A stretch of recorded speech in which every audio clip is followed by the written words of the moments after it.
Okay, कल हम लोगों ने जो चीज़ पढ़ा था, एवरीवन अच्छे से सुन लो समरी, है ना। कल का पूरा रिवीजन अपना हो जाएगा। कल अपन ने जो जो पढ़ा था वो ये था कि प्लेन की इक्वेशन लिखना काफ़ी आसान है। आप क्या करो कि प्लेन की नॉर्मल फॉर्म में इक्वेशन लिखना थोड़ा मुश्किल होता है, बस that I agree. But plane की इक्वेशन अपार्ट फ्रॉम दैट अगर आपको लिखना हो तो देखिए क्या होता है, आप प्लेन पर हमेशा एक जनरल पॉइंट मान लो, क्योंकि प्लेन पर कोई भी कितने पॉइंट होते हैं, इनफाइनाइट। अब सब तो अपन बना नहीं सकते, सारे पॉइंट्स अपन बना नहीं सकते, तो अपन क्या करेंगे, एक पॉइंट बना लेंगे, उस पॉइंट के कोऑर्डिनेट अपन मान लेंगे आर वेक्टर। ठीक है, वेक्टर फॉर्म में अपन मान लेंगे आर वेक्टर, और कार्टेशियन फॉर्म में हम मान लेंगे एक्स वाई जेड। तो हमने मान लिया इसका कोऑर्डिनेट जो है वो आर वेक्टर है, और आपको एक जनरल पॉइंट गिवन है अगर प्लेन पर, वो पॉइंट गिवन है, मान लो 1, 2, 3, 1 i cap, 2j cap, 3k cap, है ना। या ऐसा बोल दो, या ऐसा दिया हुआ है ए वेक्टर, एक ही बात है ना। अब तो अपन कंफर्टेबल हो गए, शांति से देखो ठंडे दिमाग से, बहुत आसान है, आपने सीख लिया सब कुछ, तो आपका पूरा प्लेन रिवीजन भी नहीं करना पड़ेगा आपको। आर ए वेक्टर बनाओ, प्लेन का जो भी नॉर्मल है ना, या तो आपको गिवन होगा या तो आपको इनडायरेक्टली गिवन होगा नॉर्मल। तो नॉर्मल से आप आर ए वेक्टर का डॉट, आर ए वेक्टर डॉट नॉर्मल, बस ये जीरो करना, आपका प्लेन का इक्वेशन आ जाएगा। तो बेटे अपने को पता क्या क्या होना चाहिए, हमको प्लेन का नॉर्मल पता होना चाहिए, और प्लेन पर रखा है एक जनरल वेक्टर। जनरल वेक्टर कैसे आता है, एक आर पॉइंट से और एक गिवन पॉइंट से। गिवन पॉइंट हमेशा आपको मिनिमम एक तो होना ही चाहिए, अगर एक भी गिवन पॉइंट नहीं है तो अपन प्लेन की इक्वेशन नहीं लिख सकते। ये बात आपको समझ में आनी चाहिए। अच्छा, हम नॉर्मल वेक्टर देने के हजार तरीके हो सकते हैं, सच में बहुत सारे तरीके हो सकते हैं। एक तरीका ये है, जैसे कि कल अपन ने एक क्वेश्चन ये करा था, इसमें क्या बोला कि आपको ये ऊपर वाले प्लेन की इक्वेशन निकालना है जिस पर ये पॉइंट रखा हुआ है।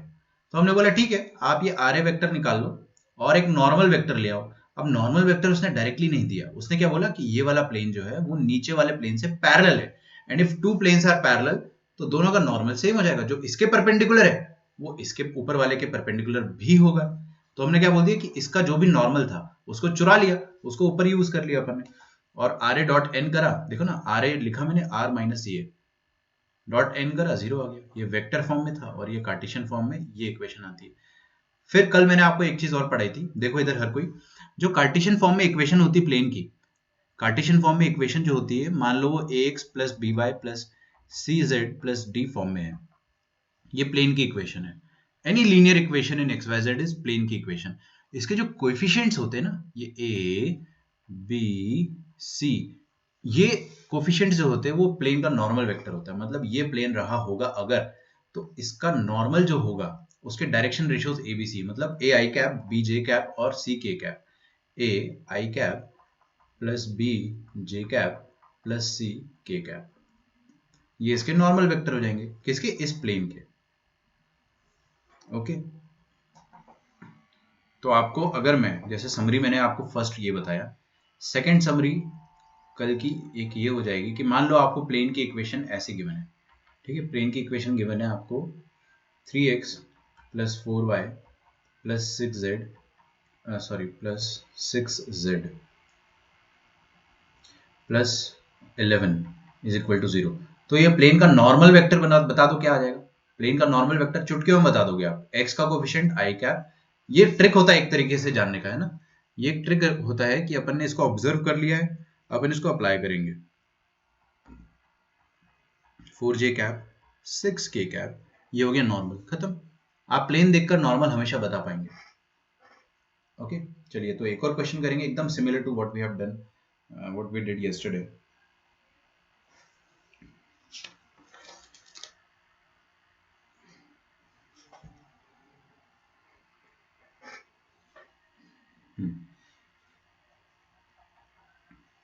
Find the equation of plane, एकदम डिट्टो क्वेश्चन जो ऊपर कराया था मैंने आपको, वैसे ही पासिंग थ्रू 2, 3, -2, इस पॉइंट से अपना प्लेन पास कर रहा है, and parallel to the plane, parallel to the plane 3x plus 4y plus 6z plus 11 equals to 0। ठीक है, आपको क्या करना है, सेम जो आपको मैंने कल क्वेश्चन दिया था वैसे ही क्वेश्चन दे रहा हूँ कि आपको ये प्लेन की इक्वेशन निकालनी है। ये प्लेन कहाँ से पास कर रहा है, 2,3,-2, ठीक है। और ये एक और प्लेन के पैरेलल है, वो जो जिस प्लेन के पैरेलल है वो प्लेन कुछ इस तरीके से है ना, वो प्लेन कुछ इस तरीके से है। अच्छा, ये वाला जो प्लेन है सेकंड, उसकी इक्वेशन भी दे रखी है। तो ये सेकंड प्लेन की इक्वेशन आप ठंडे दिमाग से देखो एकदम, है ना, बड़े आराम से आपको सब कुछ समझ में आएगा। 6z + 11 = 0। बच्चों मुझे एक चीज बताओ कि ये जो नीचे वाला प्लेन है उसकी इक्वेशन गिवन है, तो क्या अपन उसका नॉर्मल बता सकते हैं? Yes, very easily. इसका जो भी नॉर्मल वेक्टर होगा उसके डायरेक्शन रेशियोज बोलना या नॉर्मल वेक्टर खुद बोलना वो एक ही बात है ना, क्योंकि आपको समझा चुका हूँ डायरेक्शन रेशियोज क्या होते हैं। वेक्टर इटसेल्फ या वेक्टर के प्रोपोर्शनल कोई भी एक वेक्टर, उसके direction ratios infinite direction ratios होते हैं, बट डायरेक्शन कोसाइन यूनिक होते हैं। ऐसे मैं रिवाइज करा रहा हूँ, डायरेक्शन कोसाइन मतलब यूनिट वेक्टर के कोफिशिएंट वो एक ही होगा। चलिए, तो इसके नॉर्मल क्या हो जाएंगे, इस प्लेन का नॉर्मल हो जाएगा, देखो x का कोफिशिएंट 3, 4 और 6, तो इन नॉर्मल के डायरेक्शन रेशियोज हो जाएंगे 3, 4 और 6 के कैप। ये आ गया आपका नॉर्मल वेक्टर। अब जो इसका नॉर्मल है वो नॉर्मल इसका भी होगा, चुरा लो ना, आप क्या दिक्कत है। नीचे वाले का जो नॉर्मल है वो ऊपर वाले का भी नॉर्मल होगा, क्योंकि भाई जो वेक्टर नीचे परपेंडिकुलर है वो वेक्टर ऊपर वाले प्लेन पर भी परपेंडिकुलर होगा, since both the planes are parallel. तो आप इसको उठाकर यहाँ पर रख दो, फ्री वेक्टर है भाई, फ्री वेक्टर्स तो आप उठा सकते हो। तो ये नॉर्मल जो है वो दूसरे प्लेन के लिए भी नॉर्मल की तरह एक्ट कर रहा है। बस आपको जो ट्रिक बताई है मैंने, ट्रिक नहीं जो तरीका बताया है, क्या, जनरल वेक्टर पॉइंट क्या गिवन है आपको, ये पॉइंट गिवन है, इसको ए मान लो, और जनरल पॉइंट को आप क्या मानते हो, आर मान लेते हो, तो कोई भी जनरल पॉइंट को आप आर मान लो। आर के कोऑर्डिनेट क्या होते हैं, या तो आप वेक्टर फॉर्म में बोलना चाहो तो R vector position vector, coordinate form में बोलना चाहो तो एक्स वाई जेड। मैं क्या करता हूं कि सबसे पहले वेक्टर फॉर्म में लिख देता हूं कि ये जो आर ए वेक्टर होगा ये ऐसा होगा, ए आर वेक्टर है ना, ये लिख दिया मैंने A R vector. A R vector जो होगा that will be perpendicular to the normal vector, बस। तो A are dot N must be zero, A are dot N must be zero. तो आप क्या करेंगे, ए आर वेक्टर लिखेंगे। ए आर वेक्टर क्या होगा, बाद वाले पॉइंट का पोजीशन वेक्टर माइनस पहले वाले पॉइंट का पोजीशन वेक्टर। पहले वाले पॉइंट का पोजीशन वेक्टर क्या हो जाएगा, 2i cap minus +3j cap -2k cap. ये आ गया आपके सामने ए आर वेक्टर। इसका डॉट नॉर्मल के साथ करना है, नॉर्मल लिखा हुआ है यहाँ पे, ये पढ़ो इसको, 3i 4j 6k, 3i 4j 6k, ठीक है। ये आ गया आपका प्लेन का इक्वेशन, खत्म, क्वेश्चन खत्म हो गया। लेकिन अगर इसको आपको कार्टेशियन फॉर्म में लिखना है, कार्टेशियन मतलब क्या होता है, एक्स वाई जेड, वेक्टर मतलब क्या होता है, आई cap j cap k cap, तो ये वेक्टर फॉर्म में इक्वेशन निकालना। मैं इसको अगर कार्टेशियन में लिखना चाहता हूं तो देखो, ये आर वेक्टर क्या होता है, जनरल पॉइंट, और जनरल पॉइंट कैसे होता है, x comma Y comma sorry x i y j z k. तो मैं क्या करूंगा, देखिएगा ध्यान से ना, ये एक्स वाई जेड होगा और ये 2 3 2 होगा, 2 3 -2, तो x -2 डायरेक्टली लिख रहा हूं मैं, x, चलो मैं शुरुआत से लिख देता हूँ। आर वेक्टर क्या हो जाएगा, X I cap plus Y J cap plus Z K cap. ये आर वेक्टर हो गया, जनरल वेक्टर हो गया, 2i cap plus 3j cap -2k cap dot 3i cap plus 4j cap plus 6k cap, this is equal to 0। कर लेंगे अपन, है ना। अब यहाँ से क्या आ जाएगा, x -2 i cap, y -3 j cap और z -2 मतलब z +2 k कैप। ये इसका डॉट करना है 3i plus 4j plus 6k के साथ। डॉट करना होता तो क्या करते हैं अपन, i को i के साथ, j कैप को j कैप के साथ और k कैप को k कैप के साथ डॉट करेंगे। तो this dot this 3x -2 plus 4 into Y -3 plus 6 into Z +2, ये आ जाएगी आपकी प्लेन की इक्वेशन। इसको फर्दर सिंप्लीफाई आप लोग कर लेना, आसान काम है वो, ठीक है।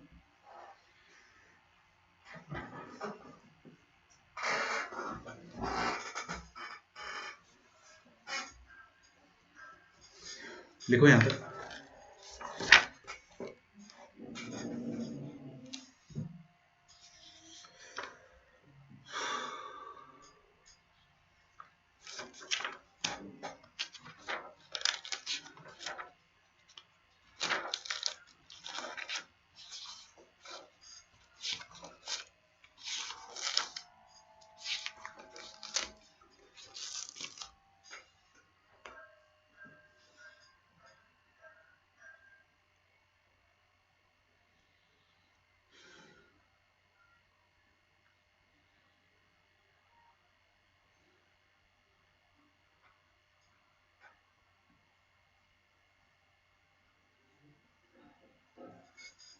लिखा आपने। अब प्लेन की इक्वेशन टाइप 3 में देखते हैं अपन, टाइप 3 में कैसी रहेगी। टाइप 3 इक्वेशन ऑफ प्लेन, फंडा हमेशा सेम है। फंडा क्या है? General vector, normal vector, dot product zero. ठीक है, देखते जाइएगा। टाइप 3 में आपको क्या गिवन रहता है? आपको लिखना है equation of a plane passing through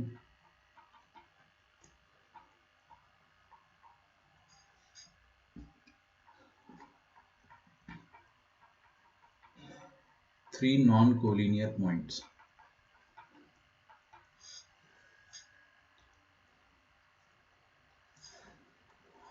equation of plane passing through three non collinear points. देखो, एक प्लेन की इक्वेशन लिखना है जो तीन नॉन कोलिनियर पॉइंट से पास कर रही है। अब वो नॉन कोलिनियर पॉइंट क्या है वो देखते हैं अपन। तो दो तरह की इक्वेशन होती है, एक वेक्टर इक्वेशन होती है और एक होती है कार्टेशियन इक्वेशन। ठीक है, सेकंड इज कार्टेशियन इक्वेशन। दोनों दो कौड़ी की होती है, बहुत ज़्यादा इजी है ना। तो सबसे पहले अपन देखते हैं वेक्टर इक्वेशन क्या होती है। एक्स वाई और जेड कोऑर्डिनेट है हमारे पास।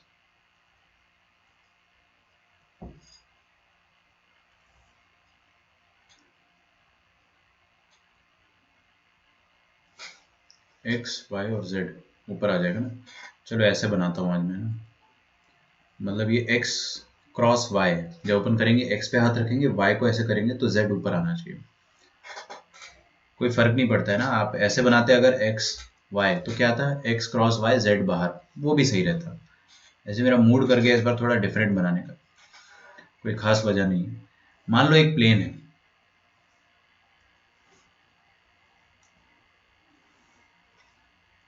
ये एक प्लेन है 3D सिस्टम में। आप एक चीज ध्यान रखना कि ये एक्स वाई जेड कोऑर्डिनेट यहाँ पे खत्म नहीं हो रहा है। कोऑर्डिनेट्स जो एक्सिस है ये तो नेवर एंडिंग ना, ये आगे तक जाएगा, ये ऊपर तक जाएगा और ये पीछे तक जाएगा। ये थ्री डायमेंशनल एक्सिस जो है वो चलती रहेगी। एक प्लेन थ्री डायमेंशनल स्पेस पे रखा हुआ है, वो प्लेन पर रखे हुए तीन खूबसूरत पॉइंट हमें पता है। तो पहला पॉइंट वी नो ए, इसके पोजीशन वेक्टर है वेक्टर ए। दूसरा पॉइंट हमें पता है बी, इसके पोजीशन वेक्टर है वेक्टर बी। और तीसरा पॉइंट रखा है सी। अगर आपको टाइप 2 आता था तो आपको टाइप 3 आता है, सिंपल इज दैट। ठीक है, और जो टाइप 1 था उसको कोई लेना देना नहीं है अभी ना, वो थोड़ा अलग था। तो ध्यान से देखिएगा, तीन खूबसूरत पॉइंट आपको प्लेन पर रखे हुए पता है, तो प्लेन की इक्वेशन निकालनी है। प्लेन की इक्वेशन निकालने के लिए क्या क्या चाहिए होता है बताइए? क्या चाहिए होता है? एक नॉर्मल और एक जनरल वेक्टर। जनरल वेक्टर के लिए सिर्फ एक पॉइंट सफिशिएंट होता है, तो we can pick any of the points A B में से, ए बी सी में से कोई भी एक पॉइंट उठा लेंगे अपन।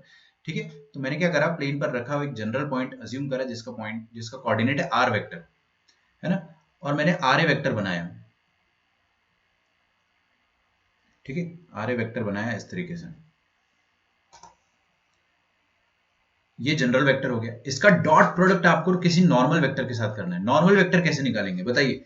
प्लेन के परपेंडिकुलर एक वेक्टर निकालना है आपको। प्लेन के परपेंडिकुलर वेक्टर कैसे निकालेंगे? ये वाली सिचुएशन के हिसाब से, अगर नॉर्मल आ गया तो आर ए डॉट नॉर्मल करके मैं जीरो कर दूंगा, है ना। तो नॉर्मल कैसे निकालिएगा बताइए? एनीवन, कोई सोच पा रहा है? देखो मैं बताता हूँ। मैंने क्या करा, ए और बी को ज्वाइन करा, ए बी वेक्टर आया। बी और सी को ज्वाइन करा, बी सी वेक्टर आया। दो कौड़ी का है, बाद वाला point minus initial point, vector आ जाता है। ए बी आ गया, बी सी आ गया, और दोनों वेक्टर प्लेन पर लाई कर रहे हैं। ए बी और बी सी दोनों प्लेन पर लाई कर रहे हैं। तो ये रहा ए बी और ये रहा बी सी, दोनों प्लेन पर ऐसे लाई कर रहे हैं ना, देख लो आप, ऐसे लाई कर रहे हैं प्लेन पर। इन दोनों का अगर मैंने क्रॉस प्रोडक्ट किया, A B cross B C, दोनों अगर ऐसे प्लेन पर लाई कर रहे हैं, मान लो ऐसे लाई कर रहे हैं प्लेन पर, तो हम उसका टेल टू टेल तो ज्वाइन कर ही सकते हैं पैरेलली मूव करके ऐसे। फिर इनका क्रॉस प्रोडक्ट अगर आप लोगे, अगर आप क्रॉस प्रोडक्ट लोगे दोनों का, मान लो मैंने टेल टेल ज्वाइन कर दिया इनका प्लेन में, तो I can move them parallelly. अगर मैंने इसका क्रॉस प्रोडक्ट लिया तो आपको क्या मिलता है? क्रॉस प्रोडक्ट से एक वेक्टर मिलता है जो इन दोनों के परपेंडिकुलर हो। तो ए क्रॉस बी मतलब क्या होता है? दोनों के परपेंडिकुलर एक वेक्टर, और इन दोनों के परपेंडिकुलर है मतलब प्लेन के परपेंडिकुलर है, क्योंकि ये दोनों प्लेन पर रखे हुए।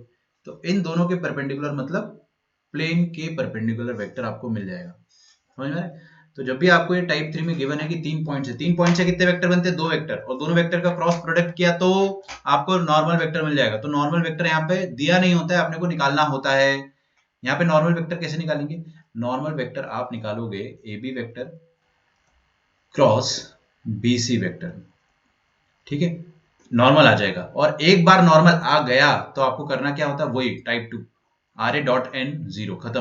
प्लेन इतना आसान है, प्लेन कसम से, इससे ज्यादा कुछ है नहीं। दिस इज द लास्ट, इसके बाद प्लेन है ही नहीं, प्लेन इसके बाद है ही नहीं। ये टाइप 3 है, इसके बाद मैं आपको प्लेन की इक्वेशन पढ़ाऊंगा ही नहीं, इतना सफिशिएंट है।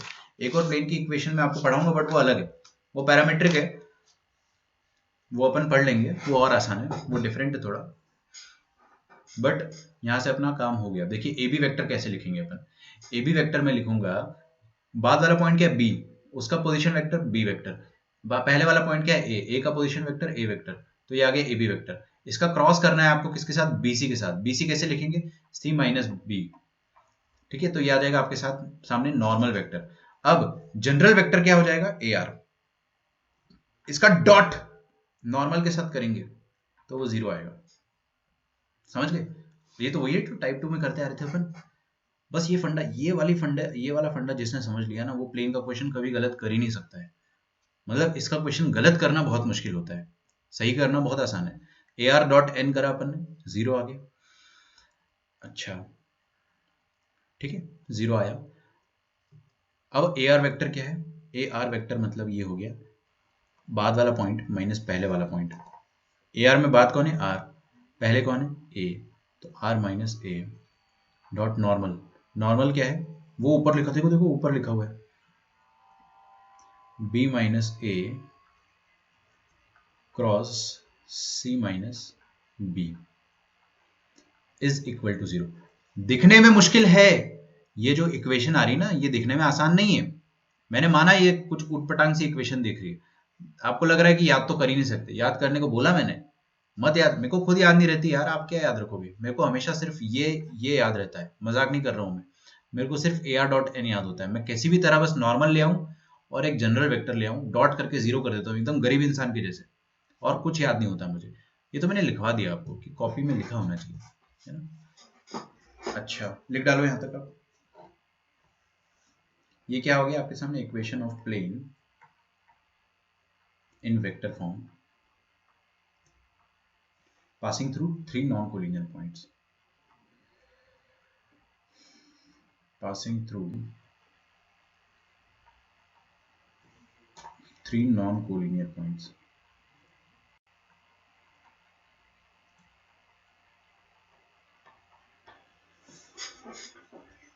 ठीक है, इसी का कार्टेशियन फॉर्म लिखना पड़ेगा। कार्टेशियन फॉर्म में कुछ नहीं करना होता है यार, कार्टेशियन फॉर्म में बस इनके जो पोजीशन वेक्टर है उनको आपको कोऑर्डिनेट फॉर्म में लिखना होता है, एक्स वाई जेड फॉर्म में। ये सबको आपको कोऑर्डिनेट फॉर्म में लिखना रहेगा, बस आ जाता है कार्टेशियन फॉर्म। मैं लिखवाऊंगा आपको जरूर, बट यहां तक आप पहले लिखें।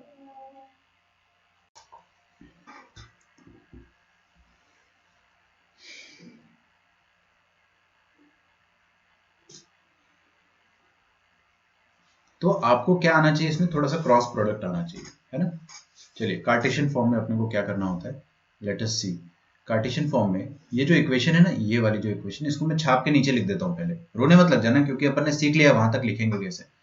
तो कार्टेशियन फॉर्म में, चलो एक काम करते हैं, पॉइंट आर, आर के कोऑर्डिनेट क्या हो जाएंगे, जल्दी से बताइए, जल्दी से। जनरल पॉइंट क्या होता है, x comma Y comma Z.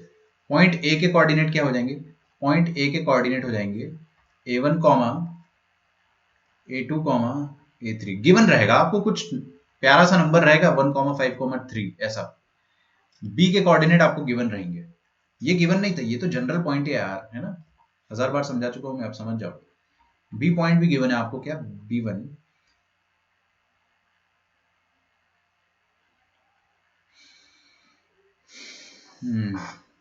ठीक है, चलेगा।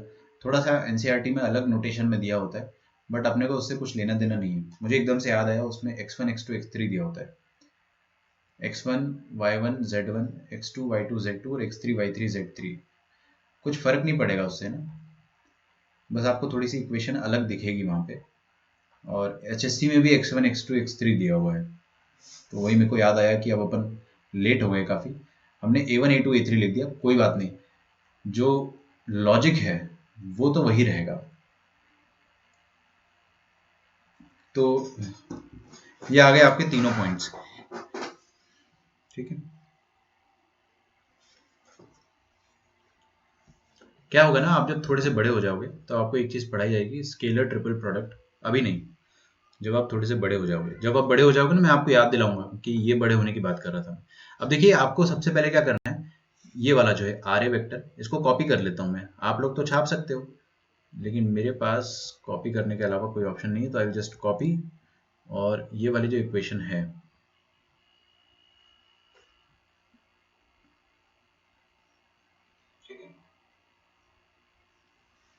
ये वाली इक्वेशन यहाँ पे लिख दिया मैंने, ये थी प्लेन की इक्वेशन। अब मेरे को इसको कार्टेशियन फॉर्म में चेंज करना है। कार्टेशियन फॉर्म में चेंज करने के लिए कुछ नहीं करना होता है, बस सबके कोऑर्डिनेट रख दो। अब वेक्टर की जगह सबके कोऑर्डिनेट रख दो। तो पहले अपन ने पोजीशन वेक्टर रखा था, अब अपन सबके कोऑर्डिनेट्स रखेंगे। आर का कोऑर्डिनेट क्या होता है, एक्स वाई जेड, बहुत ही बढ़िया। और ए का कोऑर्डिनेट क्या होता है, A1 A2 A3। तो दोनों को सब्ट्रैक्ट करोगे तो कौन सा वेक्टर तैयार होगा, x minus A1 i cap, अरे पॉइंट माइनस पॉइंट से यही तो आता है, x minus A1 i cap plus y minus A2 j cap plus z minus A3 k cap, ठीक है।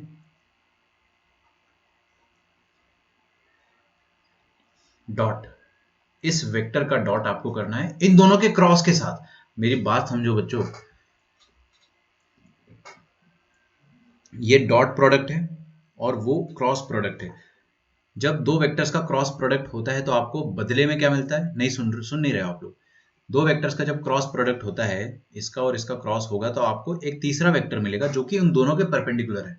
यही अपन ने सीखा था क्रॉस प्रोडक्ट में। तो ये जो ग्रीन ब्रैकेट में है ना, ये अपने आप में एक वेक्टर है।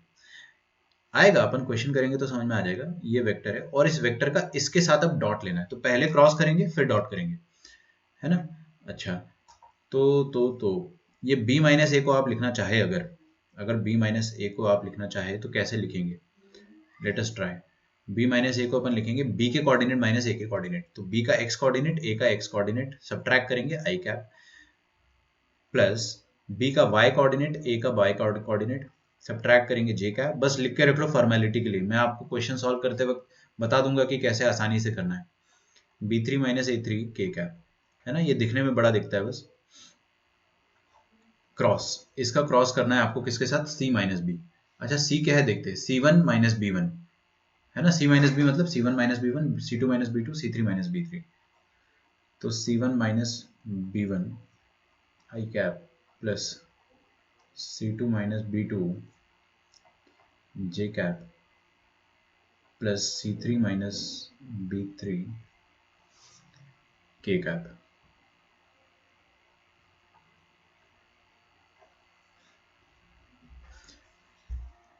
ये आ गई आपकी कार्टेशियन फॉर्म में इक्वेशन। लेकिन यार इक्वेशन देख के मजा नहीं आया, क्यों, इतनी बड़ी इक्वेशन कौन सी होती भाई, ये इतनी बड़ी इक्वेशन कौन सी होती। तो एक सज्जन पुरुष है, उन्होंने बोला कि आप मतलब आप इस इक्वेशन को वेक्टर सॉरी डिटर्मिनेंट फॉर्म में भी लिख सकते हो। और मैंने आपको क्या बोला, जब अपन थोड़े से बड़े हो जाएंगे तो अपन इसको एस टी पी बोलने लगेंगे, scalar triple product. I will just show you how. देखो इधर क्या करो, इसका कार्टेशियन फॉर्म को आप ये भी बोल सकते हो, ऐसा एक सज्जन पुरुष कह गए क्या, आई कैप वाले कंपोनेंट जो है x माइनस ए वन, फिर जे कैप वाला फर्स्ट तीन वेक्टर है अपने पास, वेक्टर वन, वेक्टर टू और वेक्टर थ्री, है ना, इन दोनों का क्रॉस हो रहा है, फिर इसके साथ डॉट हो रहा है। तो सबके कंपोनेंट लिख दीजिए आप, y माइनस ए टू और z माइनस ए थ्री, फिर यहाँ पे लिखिए b माइनस ए वन। देख रहे हैं सबके कंपोनेंट, ये b minus A one, B one minus A one, B two minus A two और B three minus A three, फिर c1 one minus B one, c2 minus B two और c3 minus b3। ये लिख लिया अपन ने, this is equal to 0। ये मैंने नहीं कहा, ये किसी सज्जन पुरुष ने बोला कि इतनी बड़ी इक्वेशन को याद तो रख पाओगे नहीं, तो औकात अनुसार अपन इसको डिटर्मिनेंट में कन्वर्ट कर सकते हैं कि जो तीनों वेक्टर है उसको आपने ऐसे लिख दिया। जब अपन थोड़े से बड़े हो जाएंगे तो समझ में आएगा कि this is nothing but scalar triple product. Triple product मतलब तीन प्रोडक्ट, तीन प्रोडक्ट मतलब तीन वेक्टर का प्रोडक्ट, तीन वेक्टर का प्रोडक्ट मतलब एक डॉट दो क्रॉस, ऐसा है। इतना लोड मतलब अभी late us do a question directly. यहाँ तक आप छाप लो और छाप के भूल जाओ, है ना। मैं अगर आपको नहीं लिखवाता ये चीज तो भी अपना काम हो जाता, आराम से हो जाता, बट लिखवाया इसलिए क्योंकि एनसीईआरटी में इसका प्रूफ आता है कई बार। सॉरी एनसीईआरटी बोल दिया मैंने, सीबीएसई में नहीं, स्टेट बोर्ड में प्रूफ आ जाता है। आसान प्रूफ है, आप लोग सब कर लोगे, ठीक है। अभी फर्स्ट डे तो मुश्किल लगेगा आपको, बट आप सिर्फ क्वेश्चन करने में फोकस करो अभी। Find equation of plane passing through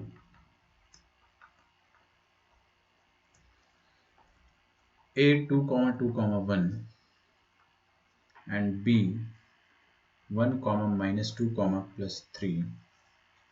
एक प्लेन कहां कहां से पास कर रहा है, ए पॉइंट से और बी पॉइंट से।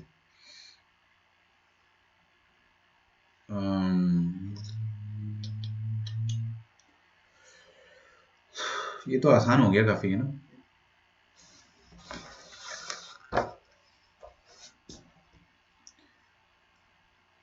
थोड़ा सा चेंज करेंगे अपन क्वेश्चन को। मैं आपको टाइप 3 के क्वेश्चन दे रहा हूँ, 3, 4, 2 कर लो, बी पॉइंट को चेंज कर लो 3, 4, 2 एंड सी पॉइंट जो है दैट इज 7, 0, 6।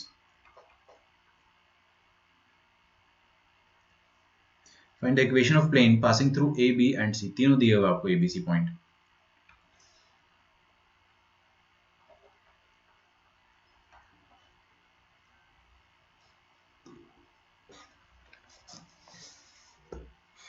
बेटा शांति रखो और मैं जो बता रहा हूँ ना बस वो सुनो, बाकी सारी दुनियादारी गई भाड़ में। देखो इधर, ये रहा प्लेन। एक फॉर्मूला याद नहीं है मुझे, मैं आपके साथ कभी भी झूठ नहीं बोलता हूँ, मेरे को एक भी फॉर्मूला याद नहीं है, लेकिन मैं इसको एकदम बेसिक से करूंगा बिकॉज मेरे को इतना पता है कि ए आर डॉट एन 0 करना होता है, प्लेन आ जाता है, ठीक है। मेरे को मेरे टीचर ने बस यही बोला था कि आप ए आर डॉट एन हमेशा आपको जनरल वेक्टर का नॉर्मल के साथ डॉट 0 करना है, प्लेन आ जाएगा। तो कुछ याद मत रखो। मैंने क्या बोला कि I have a point A lying on the plane, a point B which is also lying on the plane, और एक पॉइंट सी है वो भी प्लेन पर लाई कर रहा है। 7, 0, 6, 3, 4, 2, 2, 2, -1, ठीक है। ये तीन पॉइंट्स प्लेन पर लाई कर रहे हैं, तो मैं इन तीन पॉइंट्स की मदद से सबसे पहले नॉर्मल निकाल दूंगा।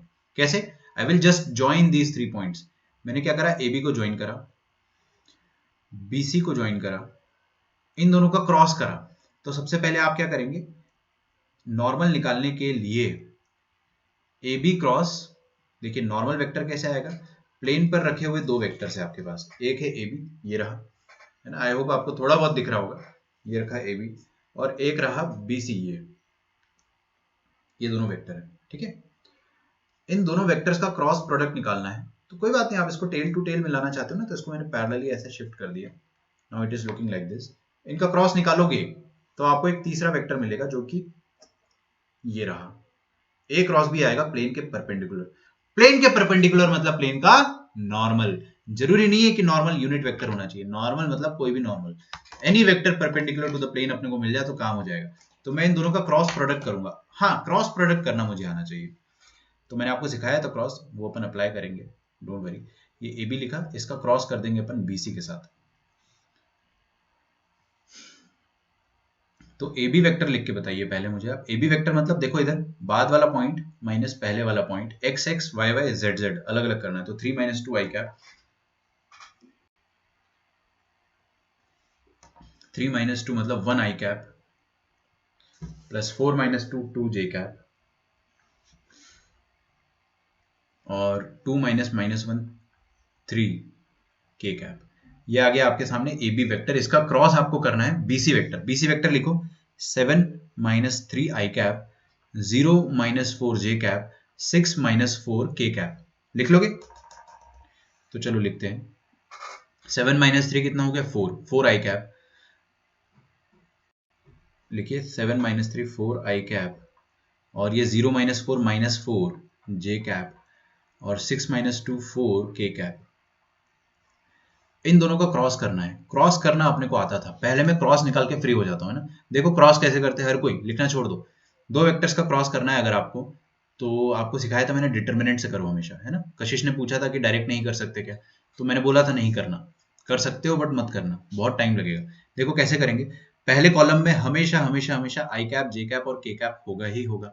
दूसरे कॉलम में, सॉरी पहले रो में, और दूसरी रो में क्या होगा, आई कैप का कोफिशिएंट देखिए क्या है, 1 2 3, 1 2 3, और यहाँ पे कोफिशिएंट क्या है, 4 -4 4, 4 -4 और 4। खोल दो मुंह फाड़ के, प्लस माइनस प्लस, तो इसको खोलेंगे तो आई कैप इंटू, कर दोगे ना ये तो आप सॉल्व, 2 4 8 -4 3 12, 8 -12 कितना आ जाएगा, 20 आ जाएगा। मैं डायरेक्ट 20 लिख देता हूँ, है ना,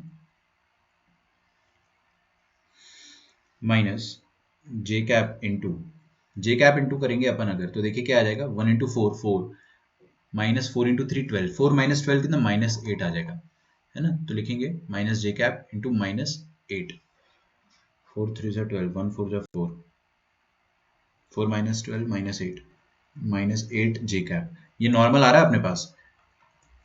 टाइम लगता है इसको सॉल्व करने में ना, हल्का सा टाइम लगता है। के कैप के साथ करेंगे तो क्या आ जाएगा, 1 इंटू -4 और 4 2 8, तो -4 -8 कितना आ गया, -12। ओके, तो नॉर्मल वेक्टर आपके पास क्या आ गया, 20 आई कैप प्लस 8 जे कैप -12 के कैप, ये आ गया नॉर्मल वेक्टर।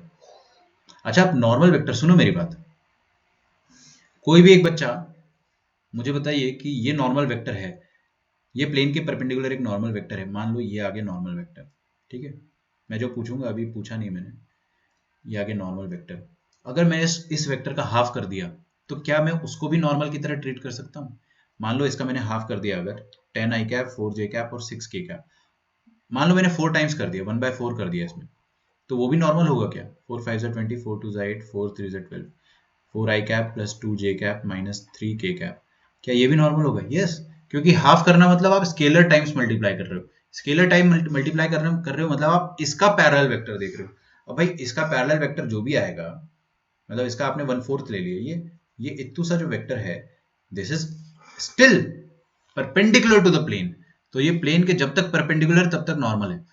तो जस्ट टू सिंप्लीफाई कैलकुलेशन, आप ये भी नॉर्मल ले सकते हो, ऐसे ही मैं बता रहा हूँ, जरूरी नहीं है करना, बट अगर आपने इसको 1/4 कर दिया, क्योंकि सब में देखिए 4 का मल्टीपल था, तो वो आप कर सकते हो, ठीक है। बट अपन अभी करेंगे नहीं, क्योंकि अपन अभी नए नए बच्चे हैं। अच्छा, नॉर्मल आ गया, जनरल वेक्टर लिख देता हूं मैं। जनरल वेक्टर कैसे लिखते हैं, ये आर वेक्टर, इसका position vector r vector, R A vector आ गया मेरे पास, आर ए वेक्टर ये आ गया, ठीक है। आर ए वेक्टर क्या हो जाएगा, आर ए वेक्टर हो जाएगा आर के पोजीशन वेक्टर माइनस ए का पोजीशन वेक्टर। ए का पोजीशन वेक्टर क्या है, ये 2 2 -1, तो मैं लिख देता हूँ यहाँ पे ए का पोजीशन वेक्टर ए वेक्टर, ऐसे ही मैंने सस्ते में लिख दिया कुछ अभी ना। इसका डॉट आपको करना है नॉर्मल के साथ, इसका डॉट नॉर्मल के साथ करना है, आ जाएगी आपकी इक्वेशन, है ना। मैं कार्टेशियन में इक्वेशन निकाल रहा हूँ, कार्टेशियन में इक्वेशन अपन ऐसे निकालेंगे, R A is equal to, ये क्या होता है मैं आपको 1000 बार सिखा चुका हूँ कि आर मतलब x, y, z, और ए मतलब क्या है, ए मतलब है, देखो क्या था, 2 2 -1,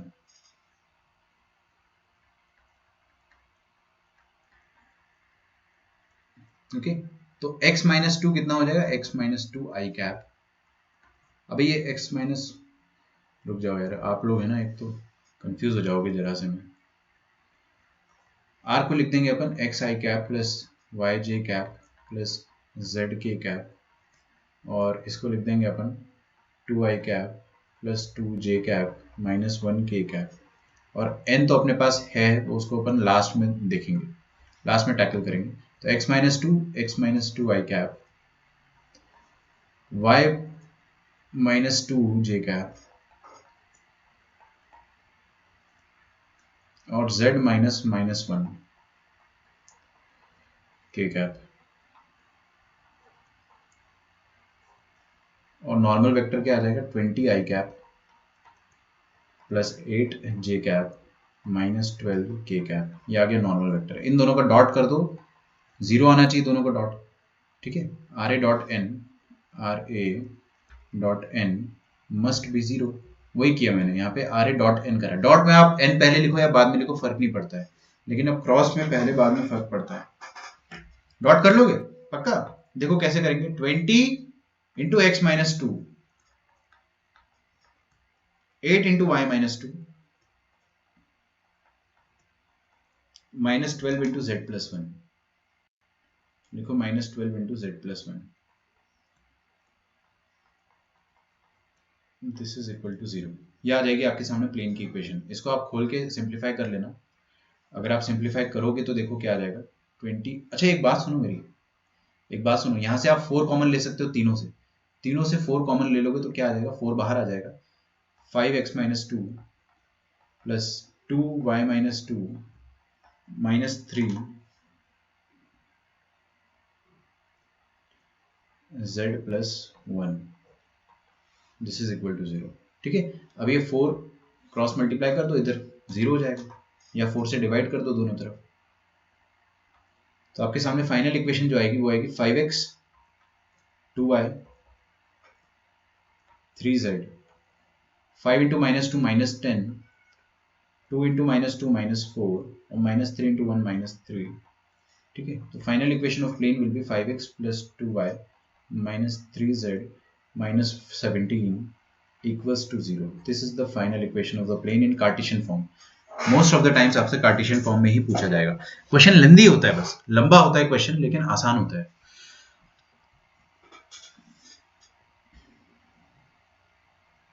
मेरे हिसाब से तो जिसके सॉल्यूशन लंबे होते हैं ना वो क्वेश्चन आसान होते हैं, और जिसके सॉल्यूशन दो दो लाइन के होते हैं जैसे परमुटेशन, कॉम्बिनेशन, प्रोबेबिलिटी, ये सारे क्वेश्चन मुश्किल होते हैं, वहां पे ज्यादा सोचना पड़ता है आपको। ठीक है, अच्छा ये क्वेश्चन आपको सेम एनसीईआरटी में मिल जाएगा, आर डी शर्मा में भी मिल जाएगा, और उनका सॉल्यूशन जो भी हो, है ना, आप यही सॉल्यूशन करें, क्योंकि दिस इज लॉजिकल, आपको इसमें कुछ रटना नहीं पड़ेगा। मान लो आपको मैं एनसीईआरटी स्टाइल से करके सॉल्व बता देता हूँ। एनसीईआरटी स्टाइल से आपको क्या करना रहेगा कि ये जो वेक्टर है ना, ये डिटर्मिनेंट वाला जो फॉर्मूला है ना, उसमें आपको सब वैल्यूज पुट करना है। मुश्किल नहीं है, वो भी करके बता दूंगा मैं आपको, देखो कैसे करेंगे। यहाँ पे लिख देता हूँ मैं छोटा सा, देखना है ना, ध्यान से देखना। पहले वाले में क्या लिखा, x माइनस ए वन, क्या है 2, a2 क्या है 2, a3 क्या है -1। तो x minus A one, Y minus A two, Z minus A three. अच्छा दूसरा क्या है, देखिए b1 minus A one, b1 minus A one मतलब ये 3 माइनस टू, देखना 3 माइनस टू 1, और फिर 4 माइनस टू 2, 2 माइनस माइनस 1 3, दिख रहा है ना, 2 माइनस माइनस 1, ये आ गया आपके सामने। फिर तीसरा c1 माइनस b1 मतलब दिस 7 माइनस 3 4, लिख दोगे ना आप, 0 minus 4 minus 4 and 6 minus 2 is 4, ये 0 माइनस 4 और 6 माइनस 2। अच्छा इस डिटर्मिनेंट को आप जैसे ही खोलोगे, जैसे ही खोलोगे आपके सामने सेम इक्वेशन आ जाएगी। अच्छा तरीका है, अच्छा तरीका है उन बच्चों के लिए जो समझ नहीं पाते लेकिन रट लेते। तो आपको अगर समझ में आता है कि ये आया कहाँ से है तो आप जरूर करें इस तरीके से, है ना। एनसीईआरटी में आप बोर्ड एग्जाम में अगर करते हो तो आप डिटर्मिनेंट वाले तरीके से कर सकते हो, क्योंकि खोलते ही प्लेन की इक्वेशन आ जाएगी। और इसमें रटने का कुछ है भी नहीं, बिकॉज वी नो कि सज्जन पुरुष ने कहा था कि यहाँ से यहाँ तक किया था, तो आप फॉर्मूला लगा रहे हो बेसिकली, तो आप फॉर्मूला लगाए, सेम आंसर आएगा आपका, मैं आपको गारंटी देता हूँ। थोड़ा टाइम कम लगा आपको, है ना, तो आप इससे भी कर सकते हो। दोनों तरीके लिख लेना, मेथड 2 में लिख लो इसको, है ना, जल्दी लिखिए।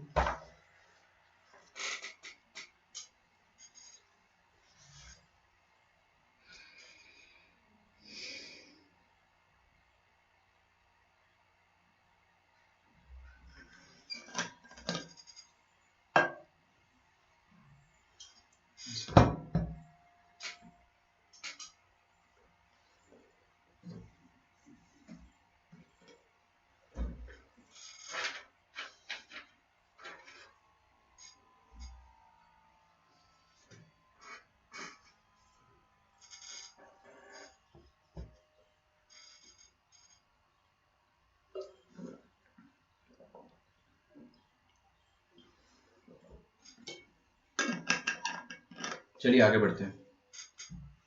Write down question number 2। अब हम लोग बिंदास क्वेश्चन करेंगे ना, अपने सारे टाइप्स कवर हो गए प्लेन के। क्वेश्चन नंबर 2 क्या कहता है कि find the equation of plane, find, देखिए find the equation of plane passing through the points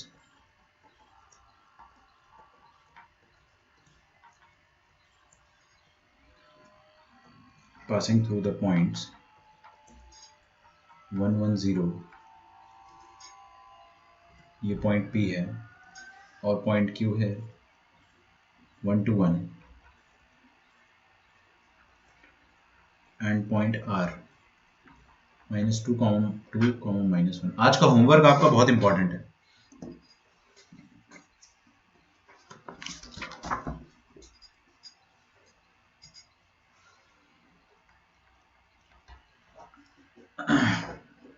ठीक है, तो बेटे ध्यान से देखना एकदम।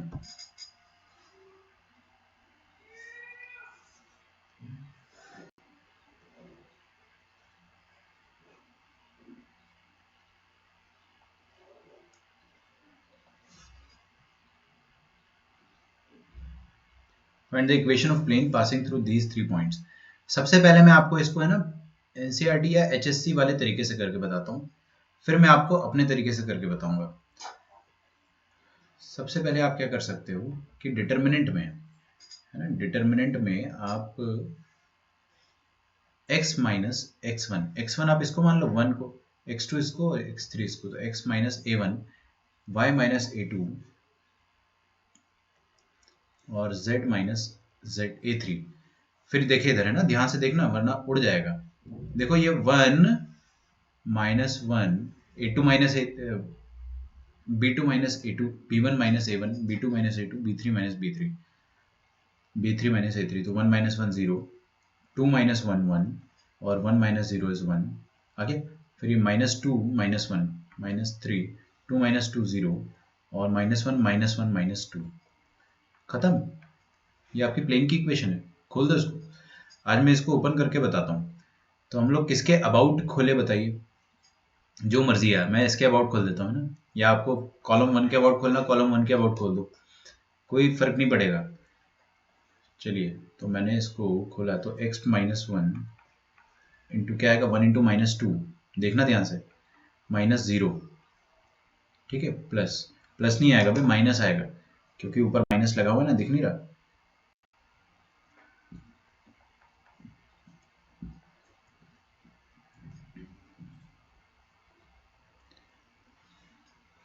हाँ भाई, ये आ जाएगा 0 इंटू -2 -3 +3 आ जाएगा, है ना, हैंग हो गया, +3 आ जाएगा यहाँ पे, प्लस z माइनस 0 मतलब z इटसेल्फ, और 0 इंटू 0 -3, तो +3 यहाँ पे भी आ जाएगा।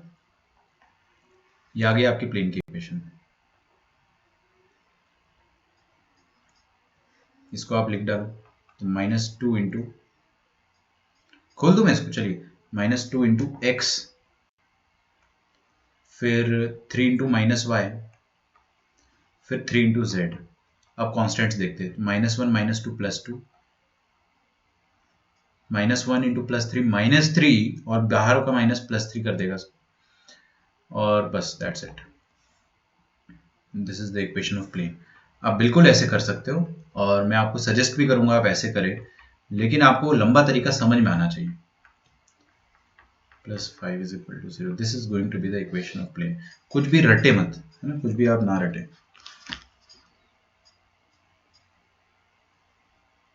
ठीक है, सही इक्वेशन है, ये इक्वेशन ऑफ प्लेन आ गई आपके पास। अच्छा एक बात बताओ मुझे, एक बात बताओ एकदम बहुत ही अच्छी बात, कोई भी अपना माइक अनम्यूट करके बताइए, इस प्लेन के परपेंडिकुलर जो नॉर्मल वेक्टर होगा उसके डायरेक्शन रेशियोज क्या होंगे, एनीवन? इस प्लेन के नॉर्मल वेक्टर के डायरेक्शन रेशियोज क्या होंगे, या इसका नॉर्मल क्या होगा? -2, -2i -3j +3k। बिल्कुल सही, क्योंकि कोफिशिएंट देख के पता चल जाता है ना, ये कोफिशिएंट जो भी है, ये कितना अच्छा ट्रिक है यार, आपको प्लेन का इक्वेशन देखते ही विद इन माइक्रो सेकेंड्स उसका नॉर्मल दिख जाता है। इससे अच्छा कुछ हो सकता है क्या? नहीं हो सकता है। ये इसका नॉर्मल आ गया। बाय चांस आपसे अगर नॉर्मल पूछता तो वो ऐसे आता। ठीक है, चलिए एक छोटा सा नोट लिखेंगे अपन। दो कौड़ी की बात है कि तीन कोलिनियर पॉइंट से, अगर तीन कोलिनियर, अभी तक अपन ने तीन नॉन कोलिनियर पॉइंट से पास होने वाला प्लेन लिखा था, बट अभी मैं तीन कोलिनियर पॉइंट्स की बात कर रहा हूं। तो तीन कोलिनियर से पॉइंट से पास होने वाले प्लेन्स की इक्वेशन अगर आपको लिखनी है, तो तीन कोलिनियर पॉइंट से पास होने वाले प्लेन्स इनफाइनाइट होंगे। सोच के देखिए, बहुत ज्यादा आसान है, मैं आपको है ना फील करा देता हूँ। तीन पॉइंट्स अगर एक ही लाइन में है तो उन तीनों पॉइंट से हजारों, लाखों, करोड़ों, सैकड़ों, अरबों प्लेन्स पास हो सकते हैं। जैसे ये नोटबुक हो गई, मान लो इस नोटबुक में तीन पॉइंट से एक, दो, तीन, इन तीनों पॉइंट से ये पेजेस सारे पास हो गए। सारे पेजेस जो बन रहे हैं यहाँ पे, ये सारे पेजेस इन तीनों पॉइंट से पास हो गए। दिख रहा है आपको? आप इनको खोल दो ऐसा, तो हजारों लाखों पॉइंट्स पास हो सकते हैं। तो बस एक छोटा सा पॉइंट लिखिए, इनफाइनाइट लिखो, infinite points, infinite planes, sorry, infinite planes can pass through three non-collinear points, through three collinear points. अब ऐसे क्वेश्चन MSCT में आ जाते हैं कि तीन पॉइंट कोलिनियर है तो उनसे कितने प्लेन्स पास कर सकते हो, 0, 1, 2, 3, इनफाइनाइट, मतलब चार ऑप्शन ही रहेंगे। तो पता होना चाहिए अपने को। ये देखिए एक प्लेन मैंने बना दिया आपके सामने, ये बना दिया, this is one of the planes. Second plane मैंने बना दिया ये, ठीक है, दिख गया होगा आप लोगों को ना। मेरी ड्राइंग जो है वो इतनी बुरी भी नहीं है, लेकिन आप लोग फिर भी क्या समझदार हो। ये तीसरा प्लेन, तो ये तीन प्लेन तो मैंने बना दिया तीन कोलिनियर पॉइंट से पास होते हुए। तो ये आपके पास first collinear point, second collinear point and third collinear point, वहां से आप हजारों प्लेन्स पास करा सकते हो। बच्चे कंफ्यूज क्या होते हैं ना कि सर ये प्लेन इतना सा रहेगा, बस ये इतना स्क्वायर सा, ना बेटे ना। प्लेन जो होता है वो तो इनफाइनाइट फिगर होता है। प्लेन जो होता है वो बड़ा फिगर होता है ना, तो ये तो आगे तक एक्सटेंड होगा पूरा, प्लस इन्फिनिटी तक, ऊपर भी पूरा एक्सटेंड होगा। तो बहुत बड़ा प्लेन रहेगा, बट अपन सिर्फ उसका एक हिस्सा बना रहे ताकि अपने को समझ में आ जाए। लिख डालो यहां तक आप।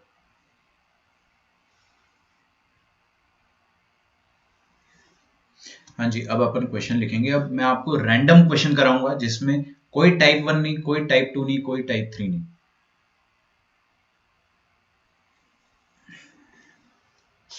ठीक है,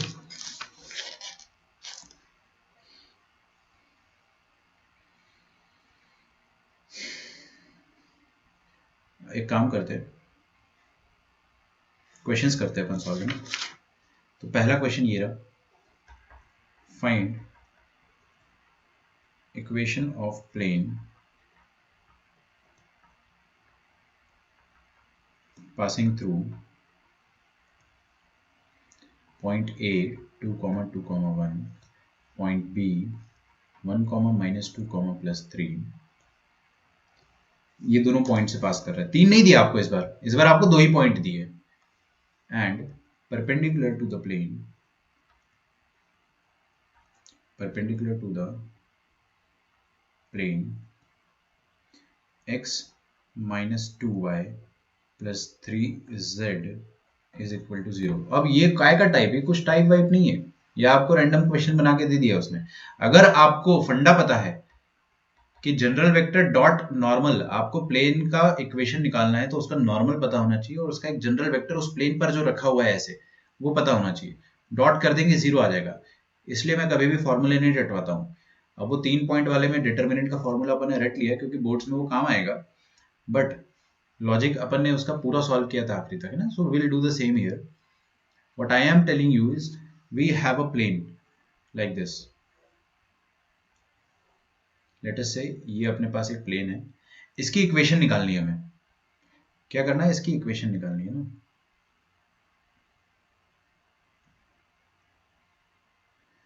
ओके, और मेरे पास ना एक और प्लेन है, चलो वो सब छोड़ो।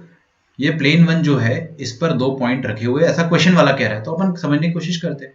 एक पॉइंट क्या है, 2 2 1, और दूसरा पॉइंट क्या है, 1 - 2 3। तो मान लो ये एक पॉइंट रखा हुआ है,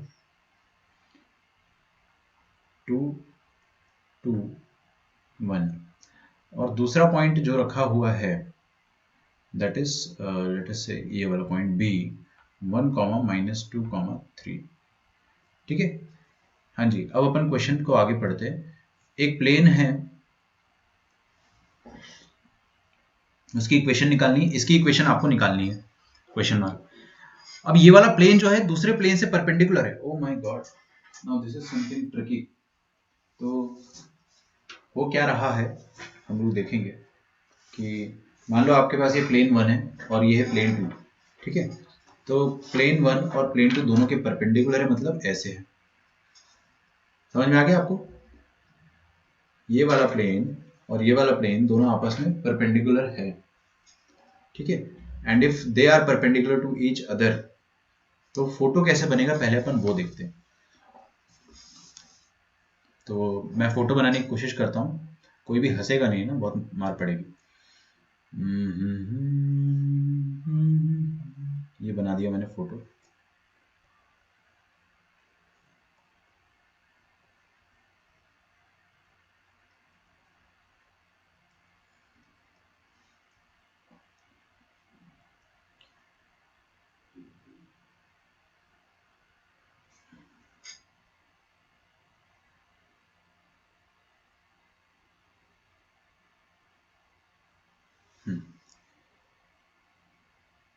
शांति रखो बेटे, शांति।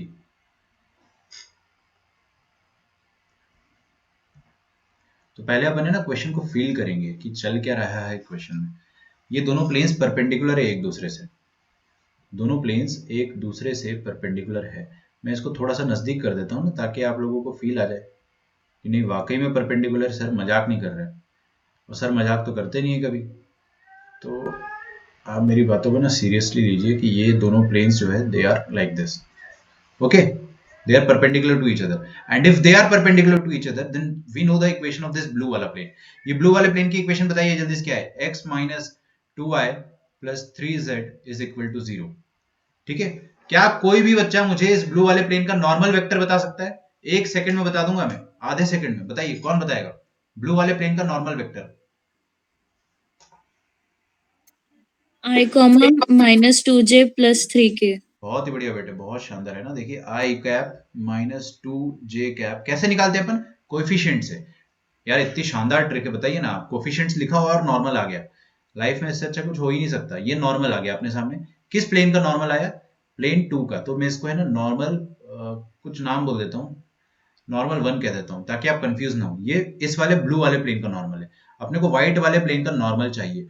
अब मुझे आप बताइए कि व्हाइट वाले प्लेन का नॉर्मल आ गया अगर, तो मेरी इक्वेशन आ जाएगी। इतना तो मैं जानता हूँ अच्छे से, है ना। तो व्हाइट वाले प्लेन की इक्वेशन कैसे निकालेंगे अपन? नॉर्मल कैसे निकालेंगे व्हाइट वाले प्लेन का? सोचो सोचो सोचो, बस आपको हर बार हर क्वेश्चन में सोचना है, हर क्वेश्चन में बस आपको सोचना है।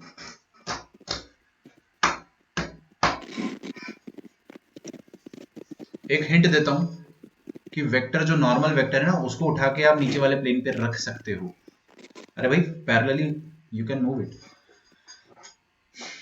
देखो मैं क्या करूंगा, ये ए बी को ज्वाइन करूंगा, तो एक वेक्टर आएगा ए बी वेक्टर। मेरे को बस ये जो नीचे वाला प्लेन है ना, इसका नॉर्मल वेक्टर चाहिए, इसके परपेंडिकुलर कोई भी vector. I just want that. वो आ गया तो मैं क्या करूंगा, आर ए डॉट एन करके 0 कर दूंगा।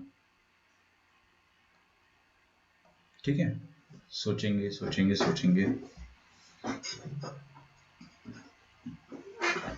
सोचो ये जो ब्लू वाला वेक्टर है नॉर्मल, और येलो वाला जो वेक्टर है जो प्लेन पर रखा हुआ है, अगर मैंने दोनों का क्रॉस प्रोडक्ट करा तो मेरे को क्या मिलेगा? दोनों के परपेंडिकुलर एक वेक्टर, और दोनों के परपेंडिकुलर मतलब ये व्हाइट वाले प्लेन के परपेंडिकुलर, है ना।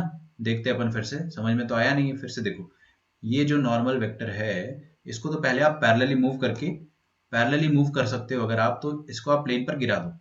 ये गिरा दिया मैंने इसको प्लेन पर, पैरेलली मूव कर सकते हैं अपन, है ना, कोई कोई लफड़ा नहीं है। ये अपन ने इसको इस प्लेन पर गिरा दिया। ओके, तो हमारे पास ऐसा कुछ था। है ना, ऐसी असेंबली थी।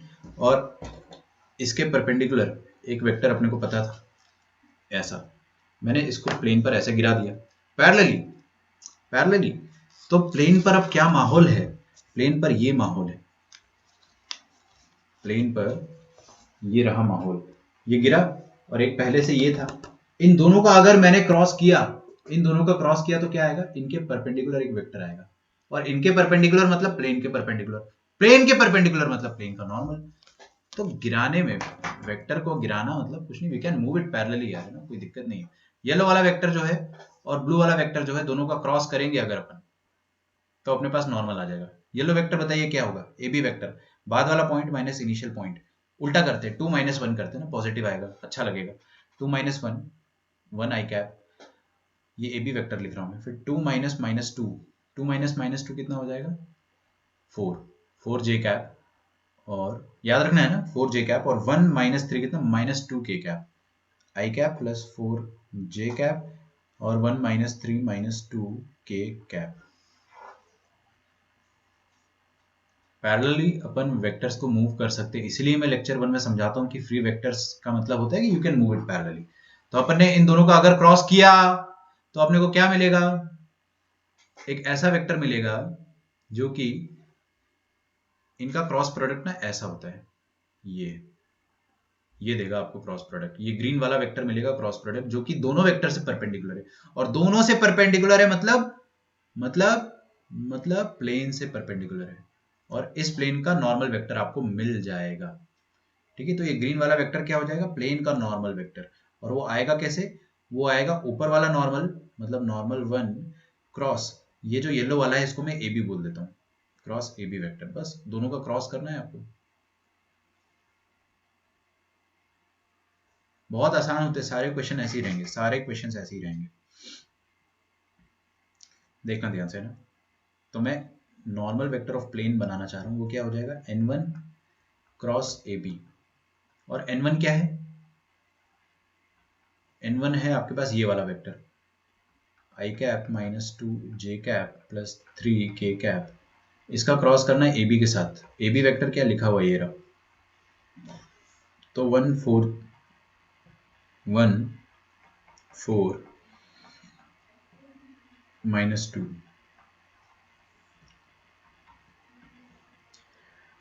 तो ये हो जाएगा आई cap j cap k cap, और 1 - 2 3, और 1 4 -2, ये आ जाएगा आपके सामने प्लेन का नॉर्मल वेक्टर। अबे क्रॉस करते कैसे, डिटर्मिनेंट से, याद है ना, हाँ अभी किया था अपन ने, प्लस माइनस प्लस, सॉल्व कर लो, आपके पास नॉर्मल आ जाएगा। नॉर्मल आ गया, अपन प्लेन की इक्वेशन फिर निकालना स्टार्ट करेंगे, देखिए कैसे निकालेंगे। आई कैप इंटू, मैं थोड़ा आई कैप को पीछे लिखता हूँ ताकि मैं डायरेक्टली आंसर लिख पाऊँ, है ना। अगर आप मेरे साथ कैलकुलेशन फॉलो करोगे तो आपको समझ में आ जाएगा, एक बार देख लो। देखो इधर आई कैप में कैसे आएगा, 2 इंटू 2 मतलब -2 इंटू -2 4, 4 - 12 -8, तो -8 i cap minus J cap, देखते क्या आएगा जे कैप में, जे कैप में आएगा -2 -3 -5, तो -5 जे कैप, तो यहाँ पे लिखेंगे -5 जे कैप प्लस के कैप, के कैप में क्या आ जाएगा देखते हैं अपन, 4 - 2, 4 माइनस -2 6 आ जाएगा, देखो -6,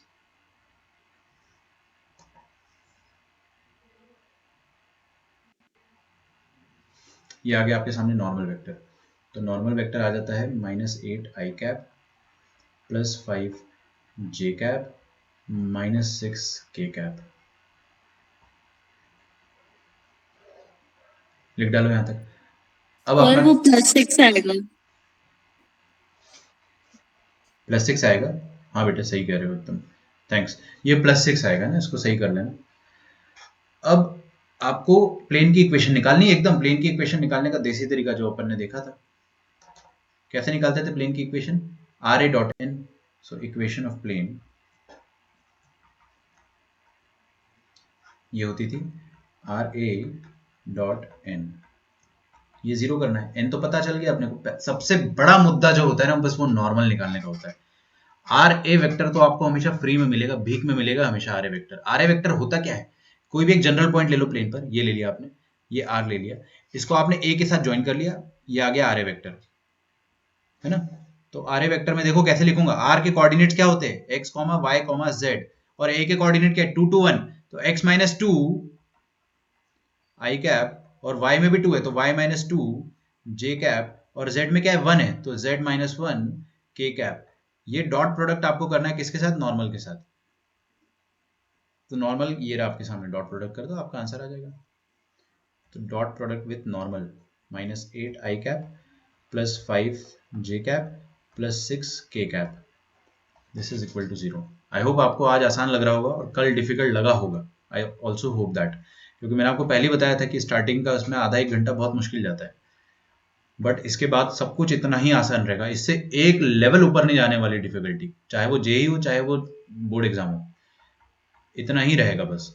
आपको हर बार नॉर्मल निकालने के लिए दिमाग लगाना होगा, तो जितना प्रैक्टिस करोगे उतना दिमाग आ जाएगा। अच्छा, इसको सॉल्व करते हैं अपन, minus 8x plus 5y plus 6z कितना आ जाएगा, 16, 5 दूनी 10 माइनस 10, 16 माइनस 10 कितना हो गया, 6, और 6 0 खत्म। This is the equation of plane we wanted.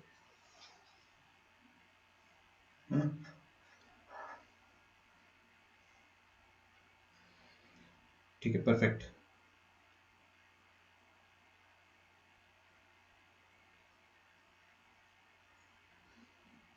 लिखो यहाँ तक, ओ हो, -8 + 5, हाँ ठीक है, सही है।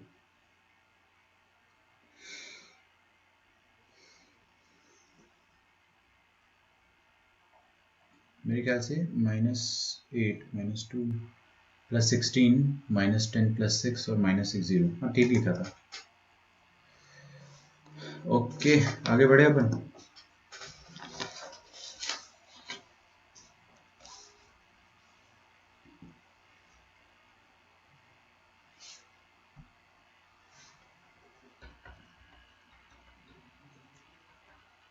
Find the equation of plane, ये अच्छा क्वेश्चन है ना, इस पे आप सितारे लगा दो। अच्छा है, इसका मतलब ये नहीं कि बहुत मुश्किल है, बहुत अच्छा है और बहुत कॉन्सेप्चुअल है। Find the equation of plane passing through 1, 0, 2, passing through 1, 0, -2 and perpendicular to the planes 2x plus y minus z is equal to 0 and x minus y minus z is equal to 3। ठीक है, इसमें 3 star लगा सकते हैं अपन। It's a very very very good question, कुछ नया सीखने को मिलेगा यहाँ पे।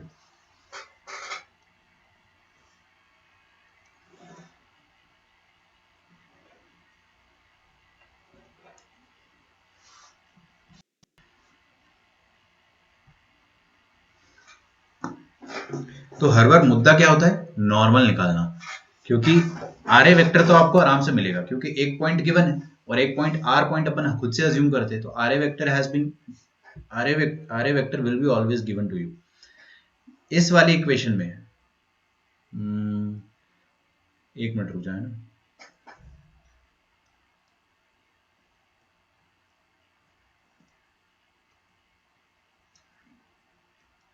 इसको थोड़ा सा नीचे कर देते हैं।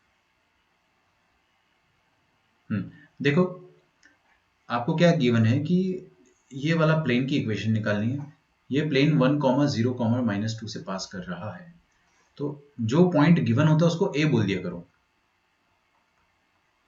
है ना। आर तो अपन अज्यूम कर लेंगे, कुछ भी मान लेंगे, x, y, z, और आर ए वेक्टर अपन निकाल लिया करेंगे।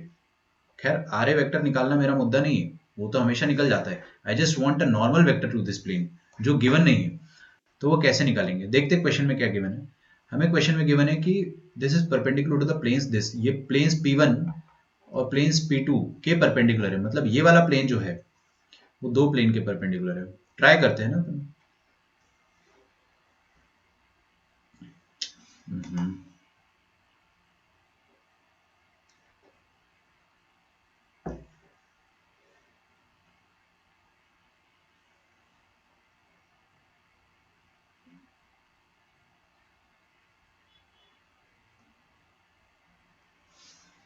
you can't rotate it. चलो हटाओ, मैं यहाँ पे ड्रॉ कर देता हूँ। ये वाला प्लेन दो प्लेन्स के परपेंडिकुलर है, तो मैं क्या करता हूँ, एक प्लेन वन बनाता हूँ। प्लेन वन ये रहा,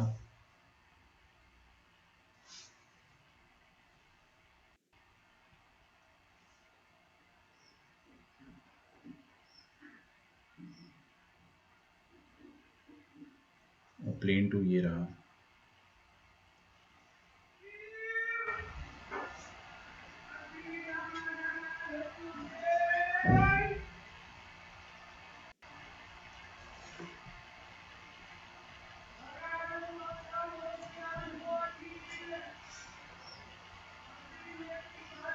ठीक है, ये दोनों प्लेन्स अपने वाले प्लेन से परपेंडिकुलर है ना। तो थोड़ा सा आप जो है वो एक बार ड्राइंग बनाएं, आराम से सोचे, है ना, टाइम ले सोचने में।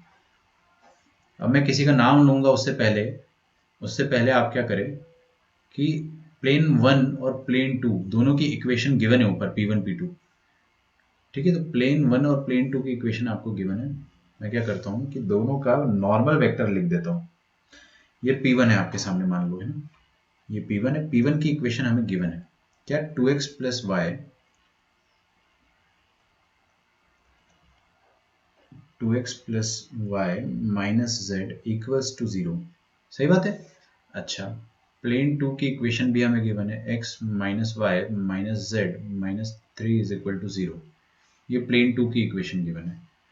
तो क्या आप मुझे प्लेन वन और प्लेन टू दोनों के नॉर्मल वेक्टर्स बता सकते हो? एनीवन, प्लेन वन का नॉर्मल वेक्टर बताइए क्या आ जाएगा।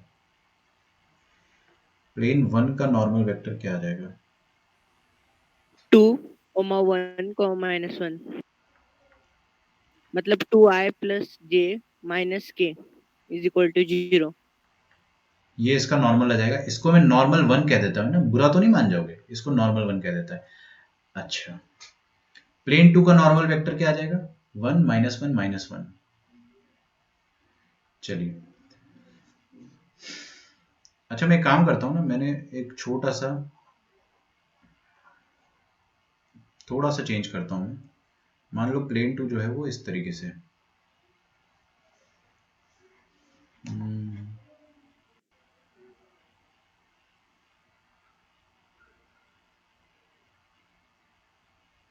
थोड़ा मैं ड्राइंग में चेंज कर दूंगा।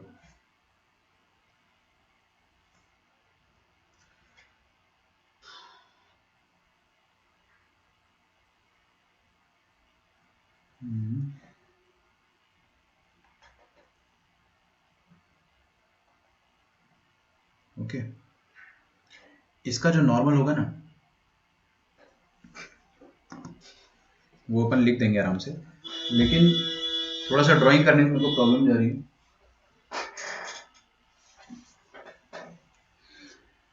देखना ध्यान से, ये वाला प्लेन तो नीचे रखा हुआ है, इसको भूल जाओ।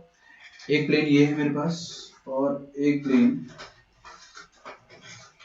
ये है। ये वाला प्लेन और ये वाला प्लेन आपस में इससे परपेंडिकुलर है। तो नीचे वाला प्लेन और ऊपर वाला प्लेन ये दोनों परपेंडिकुलर है ना। तो अभी दिखेगा नहीं आपको, रुक जाओ। वो जो नीचे वाली कॉपी थी उसको आप इमेजिन करें कि यहाँ पे ऐसी रखी हुई है, यहाँ पर ऐसी रखी हुई। मेरे पास तीन हाथ नहीं है, वरना मैं पक्का बता देता आपको। तीन हाथ होते तो अपन कर लेते, ये दो हाथ है अपने पास। और नीचे एक कॉपी ऐसे रखी हुई है, उसको इमेजिन करें, उस पर आर्य वेक्टर रखा हुआ है। अच्छा, ये दोनों उस पर परपेंडिकुलर है, दिख रहा है आपको? ये इसके परपेंडिकुलर है ऐसे, और ये वाली ऐसे परपेंडिकुलर है। तो they are both perpendicular to the plane third, जिसकी अपने को इक्वेशन निकालनी है। अच्छा, इसका नॉर्मल और इसका नॉर्मल, इसका नॉर्मल होगा कुछ ऐसा और उसका नॉर्मल होगा कुछ ऐसा। मैं क्या करूंगा, दोनों के नॉर्मल प्लेन पे ऐसे गिरा सकता हूं, दोनों के नॉर्मल प्लेन पे गिरा दूंगा। भाई आपको ये फील आनी चाहिए, हर किसी को, एवरीवन। सोचो, ये दोनों प्लेन जो थे उसके नॉर्मल ऐसे रहेंगे, समझ में आ रहा है? दोनों नॉर्मल को प्लेन पे गिरा दो, दोनों नॉर्मल को प्लेन पे गिरा दोगे तो आपका जो नीचे वाला प्लेन है वो ऐसा दिखेगा। थोड़ा टर्न करके बता देता हूँ, ऐसा, है ना। इन दोनों नॉर्मल्स का आप क्रॉस प्रोडक्ट ले लो, इन दोनों नॉर्मल्स का आप क्रॉस प्रोडक्ट ले लो, तो आपको तीसरा वेक्टर मिलेगा जो कि इन दोनों वेक्टर्स के, दोनों नॉर्मल वेक्टर के परपेंडिकुलर होगा और प्लेन के भी परपेंडिकुलर आ जाएगा, तो प्लेन का नॉर्मल आ जाएगा अपने पास। सोच पा रहे हो आप? देखो मैं आपको है ना थोड़ा सा फील तो दिलाने की कोशिश कर रहा हूँ, लेकिन वो ड्राइंग ना 3D में नहीं बन पाएगा मेरे से, बट स्टिल आप लोग समझदार हो तो थोड़ा सा समझ जाना कि ये वाला प्लेन जो है this is also perpendicular to the नीचे वाला प्लेन, तो इसका नॉर्मल होगा बाहर की तरफ आएगा, है ना, इसको अपन n2 कह देते हैं। इसका नॉर्मल वेक्टर यहाँ से इसकी इक्वेशन से पता चल जाएगा, 1 -1 और -1, तो ये आ जाएगा 1 -1 मतलब माइनस जे कैप -1 के कैप इज इक्वल टू 0। क्यों लिख रहा हूँ, वेक्टर में 0 थोड़ी आता है ना। तो ये आ गया आपके सामने वेक्टर, नॉर्मल वेक्टर। दोनों नॉर्मल वेक्टर को प्लेन पे गिरा दो, प्लेन पे ऐसे गिरा दो, गिर जाएंगे, फिर उसको आप टेल टू टेल चिपका के क्रॉस प्रोडक्ट लोगे, मतलब इसका और इसका क्रॉस प्रोडक्ट लोगे अगर, तो आपको क्या मिलेगा, नीचे वाले व्हाइट वाले प्लेन का नॉर्मल मिल जाएगा। तो व्हाइट वाले प्लेन का नॉर्मल कैसे आएगा, व्हाइट वाले प्लेन का नॉर्मल ऐसे आएगा, थोड़ा सा सोचो यार, है ना, हल्का सा इमेजिनेशन तो लगाओ इसमें, कि व्हाइट वाले प्लेन का नॉर्मल जो होगा दैट विल बी, ये दोनों नॉर्मल्स जो रहेंगे इनका क्रॉस प्रोडक्ट, तो नॉर्मल 1 क्रॉस नॉर्मल 2, इनका क्रॉस प्रोडक्ट। क्रॉस प्रोडक्ट तो मैं निकाल दूंगा, 2 पॉडी का होता है, फील तो आए कि क्रॉस प्रोडक्ट निकालना है, फील आ गया सबको? ठीक है, थोड़ा सा मैं समझ रहा हूँ कि मुश्किल रहेगा आपके लिए। एक और कोशिश करते हैं अपन।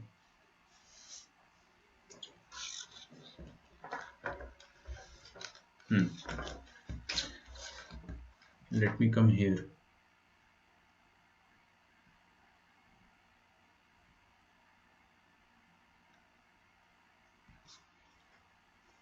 हाँ भाई देखो, ये मेरे पास प्लेन नंबर 1 है, दिस इज प्लेन नंबर 1। कौन सा, ये वाला, ये ऊपर वाला, ये ब्लू वाला जो है वो प्लेन है, और ये जो नीचे वाला है, नीचे वाला है वो मेरे को उसकी इक्वेशन निकालनी है। इस प्लेन का कुछ नॉर्मल होगा, इस प्लेन का कुछ नॉर्मल होगा, उसको मैंने प्लेन पे गिरा दिया, गिर गया वो नॉर्मल, इस प्लेन को हटा देते हो, ठीक है, इस प्लेन को हटा देते हैं। एक और प्लेन है मेरे पास, वो इस तरीके से, वो इस तरीके से, ऐसा कुछ है ना, ऐसा कुछ थोड़ा सा टिल्टेड वे में अपन ले, इसका भी कुछ नॉर्मल होगा, ठीक है, इसका भी कुछ नॉर्मल होगा, उसको भी प्लेन पे गिरा दो। अब दोनों प्लेन पे जब गिर जाएंगे तो दोनों प्लेन पे गिरने के बाद कैसे दिखेंगे, ऐसे दिखेंगे, ऐसे दिखेंगे ना, मतलब ऐसे, दोनों प्लेन पर ऐसे दिखाई देंगे। इन दोनों का क्रॉस ले लो, मतलब n1 और n2 का क्रॉस ले लेंगे अगर, तो अपने को एक दोनों से परपेंडिकुलर एक वेक्टर मिलेगा, n1 cross n2, this is n1 cross n2, समझ में आ रहा है? तो आपको ये वाले प्लेन के परपेंडिकुलर वेक्टर मिल जाएगा, और जैसे ही परपेंडिकुलर वेक्टर मिला we can write the equation, ठीक है, कर डालो। n1 क्रॉस n2 निकालिए, n1 क्रॉस n2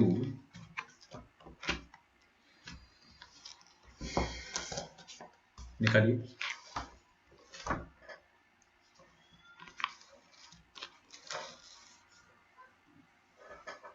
तो देखिए normal 1 cross normal 2, normal 1 cross normal 2। देखो आपको फ्री वेक्टर्स पता होने चाहिए, फ्री वेक्टर नहीं पता तो आप यही सोचोगे कि कैसे गिरा दिया सर आपने, अबे गिराया मतलब उसको पैरेलली मूव कर दिया मैंने नीचे, फ्री वेक्टर है ना, मैं मूव कर सकता हूँ, कोई दिक्कत थोड़ी है, मैथ्स में पूरा फ्री वेक्टर रहता है, फिजिक्स का मत सोचो आप यहाँ पे। तो पहला वाला नॉर्मल क्या है, 2 1 1, 2 1 -1, दूसरा नॉर्मल है 1 -1 1, 1 -1 -1, और ये है आई कैप, जे कैप और के कैप। जब आप दोनों का क्रॉस करोगे तो आपके पास फाइनली एक नॉर्मल आएगा जो कि इस प्लेन का नॉर्मल होगा, है ना, तो वो नॉर्मल वेक्टर आपके पास आ जाएगा। मैं आपको फाइनल आंसर बता देता हूँ नॉर्मल वेक्टर क्या है, मेरे पास लिखा हुआ है यहाँ पे fortunately, -2 i cap plus 1 J cap -3 k cap, ये आ गया आपके पास नॉर्मल वेक्टर, ओके।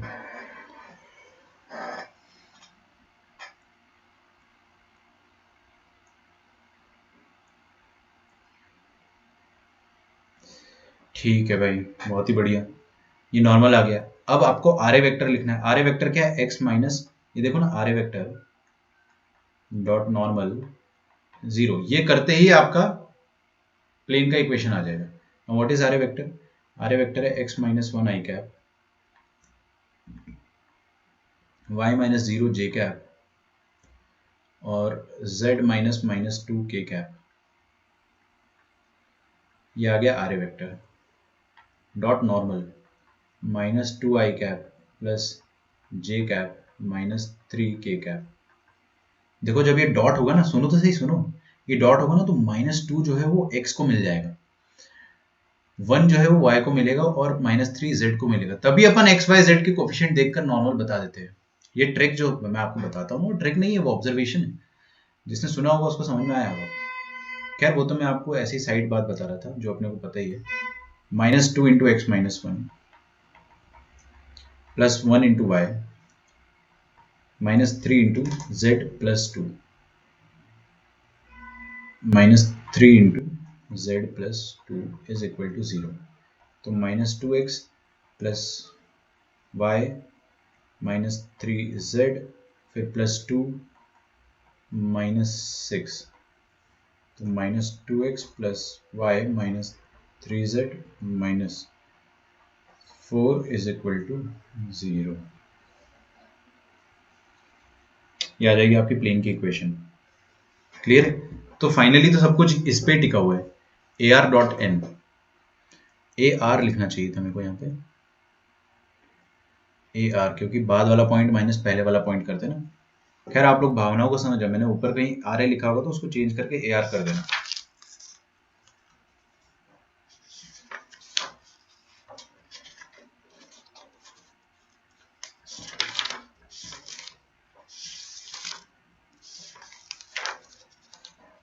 सर इसको एक बार वेक्टर फॉर्म में भी बताइए ना।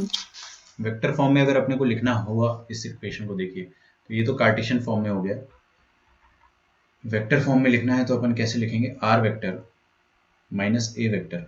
ए वेक्टर क्या है? वो जो पॉइंट गिवन है उसका पोजीशन वेक्टर होगा 1 i cap plus 0 j cap -2 k cap. ये हो जाएगा आपके सामने r A vector dot normal, normal -2 i cap plus j cap और -3 के कैप। ठीक है, आपको वेक्टर फॉर्म में अगर रखना है तो ऐसे ही रखना चाहिए। कार्टेशियन फॉर्म में रखना है तो आर की जगह आपको बस x y z i cap j cap k cap घुसा देना है। ठीक है, एक बात बताता हूँ मैं आपको, कभी भी प्लेन की इक्वेशन निकालनी हो तो आपको कभी भी नहीं पूछेगा कि वेक्टर फॉर्म में लिखो, आपको हमेशा कार्टेशियन में ही पूछेगा, है ना। बोर्ड एग्जाम की बात कर रहा हूँ। कई बार आपको इस तरह से दिया रहेगा कि ये दिस इज द प्लेन, ऐसा दिया रहेगा, तो उससे आपको जज करना है कि ये प्लेन में ये पॉइंट होगा और ये प्लेन का नॉर्मल वेक्टर होगा, अगर ऐसा गिवन है तो। ठीक है, चलिए आगे बढ़ते हैं अपन।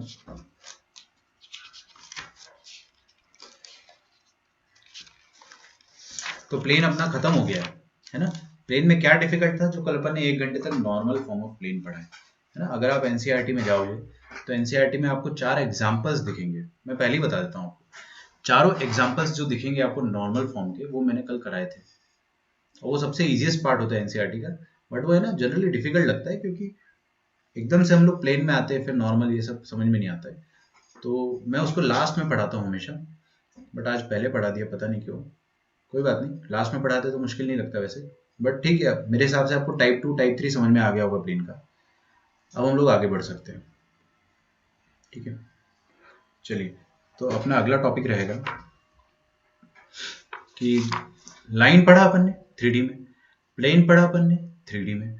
अब अपने को लाइंस की कुछ प्रॉपर्टीज पढ़नी है और प्लेन्स की कुछ प्रॉपर्टीज पढ़नी है, और फिर लाइन और प्लेन का कंबाइंड कुछ कुछ पढ़ना है। ठीक है,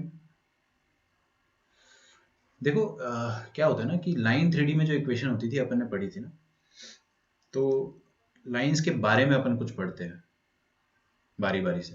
दो लाइंस के बीच में मिनिमम डिस्टेंस कितना, मतलब दो लाइंस अगर ऐसे है, दे आर नॉट इंटरसेक्टिंग ना, they are not intersecting and they are not parallel, तो स्क्यू हो गई। And if they are parallel even, तो भी उनके बीच का कुछ ना कुछ डिस्टेंस तो होगा ही होगा। तो अपने को distance between the two lines निकालना सीखना है, पहला। मैं बता रहा हूं क्या क्या पढ़ने वाले अपन। दूसरा, दो लाइंस अगर ऐसे इंटरसेक्ट कर रही है तो उनके एंगल बाइसेक्टर की इक्वेशन, ये एंगल बाइसेक्टर 1 होगा और ये एंगल बाइसेक्टर 2 होगा, वो निकालना सीखना। बहुत इजी है, बहुत ज़्यादा इजी है। जितना प्लेन था ना इजी, उतना ही इजी है। फिर हम लोगों को पढ़ना है प्लेन्स के बारे में।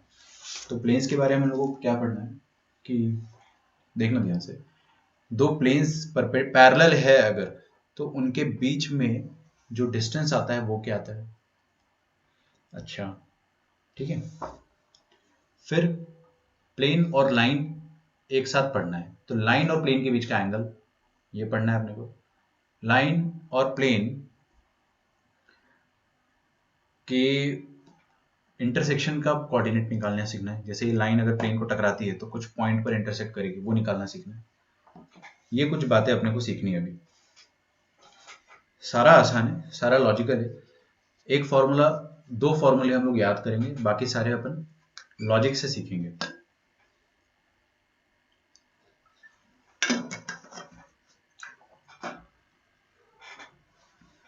तो सबसे पहले अपन लाइन पर आ जाते हैं, है ना। अब आपका होमवर्क जो प्लेन पर है वो मैं आपको पहले बता देता हूँ, फिर हम लोग एक छोटा सा ब्रेक लेंगे 5 मिनट का। कोई भी लेक्चर लीव नहीं करेगा, आप लोग बस म्यूट करके अपना अपना जो भी रिलैक्स करना है आपको आराम से रिवाइज करो, वैसे तो कोई दिक्कत नहीं है।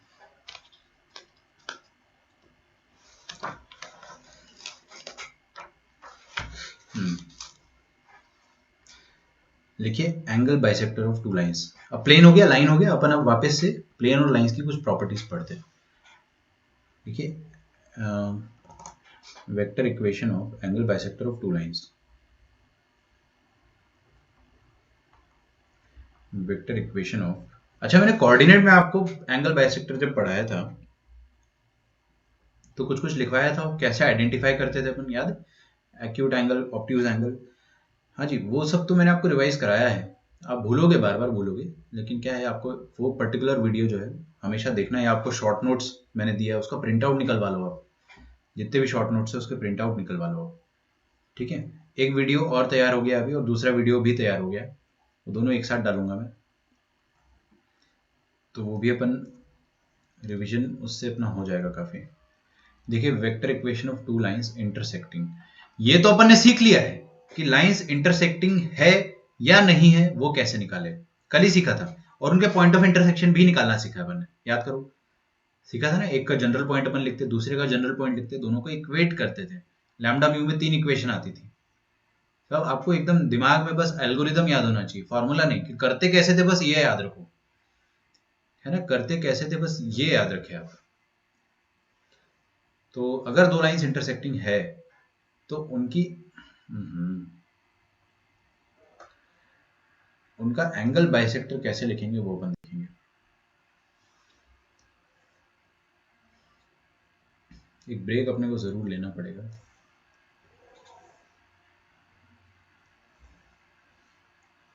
ये लाइन है अपने पास और ये लाइन है, ठीक है। पहली वाली लाइन की इक्वेशन देखिए क्या है, a प्लस लैम्डा बी। इसका मतलब क्या होता है, इसका मतलब ये होता है कि पॉइंट ए से पास कर रही है और पॉइंट बी के पैरेलल है। और दूसरी लाइन की इक्वेशन भी मैं आपके सामने लिख रहा हूं, देखिएगा ध्यान से, r is equal to a plus lambda c, यहाँ सॉरी म्यू सी। यहाँ पे आपको एक चीज बहुत इंटरेस्टिंग ऑब्जर्वेशन दिखेगा कि लाइन ए या लाइन 1 भी आपकी ए पॉइंट से पास कर रही है और लाइन 2 भी ए पॉइंट से पास कर रही है, मतलब दोनों ए पॉइंट से पास कर रही है, मतलब दोनों का पॉइंट ऑफ इंटरसेक्शन ए है। और दोनों का पॉइंट ऑफ इंटरसेक्शन ए है, तो दोनों का पॉइंट ऑफ इंटरसेक्शन मैं क्या लिख सकता हूँ यहाँ पर, ये लिख सकता हूँ मैं, इसका कोऑर्डिनेट ए वेक्टर होगा। अच्छा, अब लाइन 1 किसके परपेंडिकुलर है, वेक्टर बी के, तो लाइन 1 को जो दिशा दे रहा है दैट इज वेक्टर बी, और लाइन 2 को जो दिशा दे रहा है वो कौन है, vector C.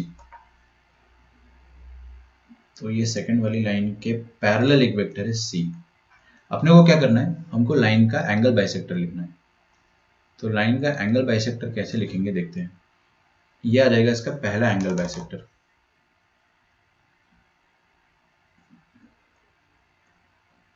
This is first angle bisector,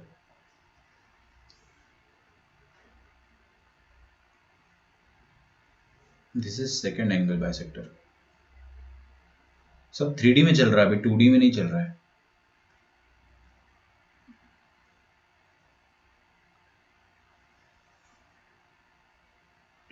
आपको दोनों एंगल बाइसेक्टर की इक्वेशन लिखनी है। कैसे लिखेंगे देखते हैं अपन। अच्छा एक बात बताओ मुझे, आप बहुत आसान क्वेश्चन पूछ रहा हूँ आपसे ना, फिजिक्स वाले सर ने बहुत पूछा होगा। वेक्टर 1 वेक्टर 2 दोनों का सेम मैग्नीट्यूड है, दोनों 10-10 न्यूटन के अगर फोर्स है ना, या फोर्स फोर्स मत सोचो, दोनों का अगर मैग्नीट्यूड सेम है तो दोनों का रिजल्टेंट जो भी आएगा वो एग्जैक्टली बीच में आएगा। ये आपने पढ़ा होगा बहुत। अगर दो वेक्टर्स का मैग्नीट्यूड सेम है तो दोनों का एडिशन या दोनों का रिजल्टेंट एकदम बीच में आएगा, जो कि इससे और इससे सेम एंगल बनाएगा। समझ में आ रहा है? कब? जब दोनों का क्या सेम हो, मैग्नीट्यूड सेम हो। ये भी 10 न्यूटन का, ये भी 10 न्यूटन का होना चाहिए, या ये भी सेम मैग्नीट्यूड होना चाहिए। अच्छा तो मैंने क्या बोला सुनना ध्यान से ना।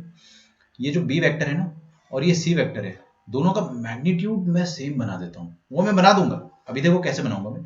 दोनों का मैग्नीट्यूड सेम बना के अगर मैंने दोनों को जोड़ा तो वो एग्जैक्टली ये एंगल बाइसेक्टर वाली लाइन से पास करेगा। और किसी भी लाइन की इक्वेशन में, कोई ये डॉटेड लाइन की इक्वेशन लिखनी है, किसी भी लाइन की इक्वेशन लिखनी होती तो आपको एक खूबसूरत पॉइंट पता होना चाहिए और उसके अलोंग एक वेक्टर पता होना चाहिए। तो एक खूबसूरत पॉइंट तो ए को ही ले लेंगे अपन। तो एंगल बाइसेक्टर 1 की इक्वेशन क्या हो जाएगी, ए प्लस लैम्डा म्यू तो हो गया, तो मैं कुछ और लिख देता हूँ यहाँ पे ना, टी और एस लिख देता हूँ। ठीक है, इसके अलोंग ये वाला वेक्टर आएगा, ये वाला वेक्टर अगर मैंने निकाल दिया तो वो वेक्टर यहाँ पे लिख देंगे अपन। अच्छा ये वेक्टर कैसे निकालेंगे, देखना ध्यान से। मैंने क्या करा, बी और सी इन दोनों का मैग्नीट्यूड सेम करना है मुझे, तो मैंने दोनों का यूनिट वेक्टर ले लिया। वेक्टर बी का भी यूनिट वेक्टर, वेक्टर सी का भी यूनिट वेक्टर। अब कोई भी वेक्टर दिया हो मैं उसका यूनिट वेक्टर 2 सेकंड में निकाल सकता हूँ, सीधे उसके मॉड से डिवाइड कर दूंगा, यूनिट वेक्टर आ जाएगा। और फिर उसको अपन पैरेलली खींच के पीछे ला सकते हैं। ऐसे पकड़ के अपन ने उसको ए पे रख दिया है ना, तो इसको पकड़कर यहां से अपन ने उठाकर यहाँ पे रख दिया है ना, और इसका यूनिट वेक्टर निकाला तो क्या है, यूनिट वेक्टर बी कैप, इसका यूनिट वेक्टर सी कैप, दोनों को टेल टू टेल जोड़कर अपन ने रख दिया। सब फ्री वेक्टर है, आप इसको आराम से मूव कर सकते हो।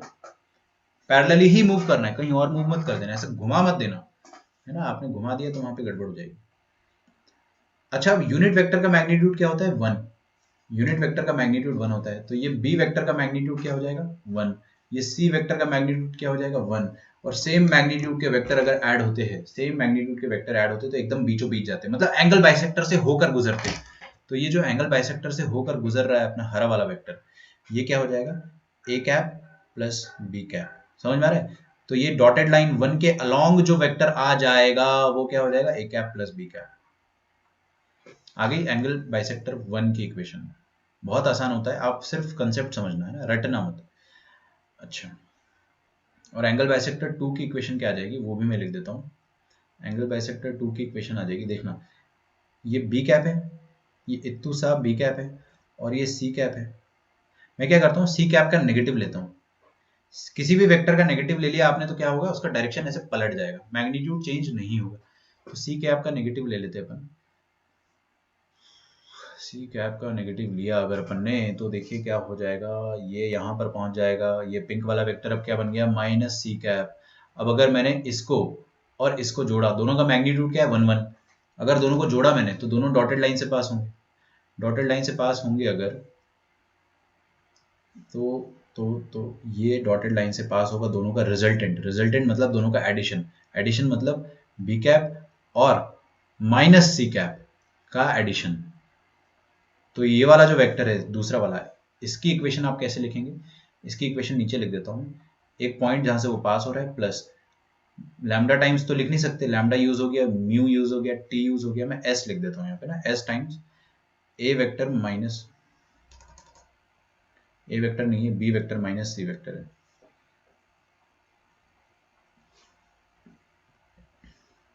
ठीक है, तो equation of angle bisector 1, angle bisector 1 की इक्वेशन क्या हो जाएगी, ये वाली ऊपर लिखी जो R is equal to a vector a plus lambda times a cap plus b cap, ठीक है। इक्वेशन ऑफ एंगल बाइसेक्टर 2, ये हो जाएगा ए प्लस, यार b cap plus c cap आएगा ना यार, क्या कर रहे हो, b cap plus c cap आएगा, ये लिखा तो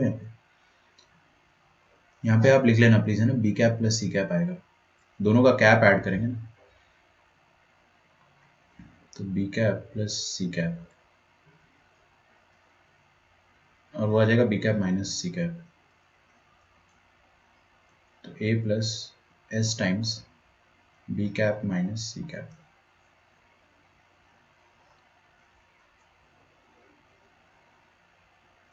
ओके,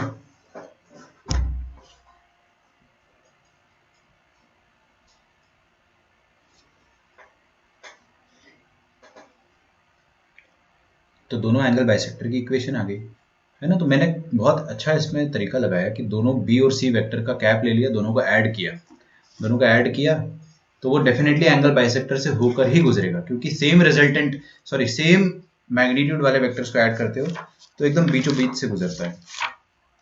लिख लो यहाँ पर।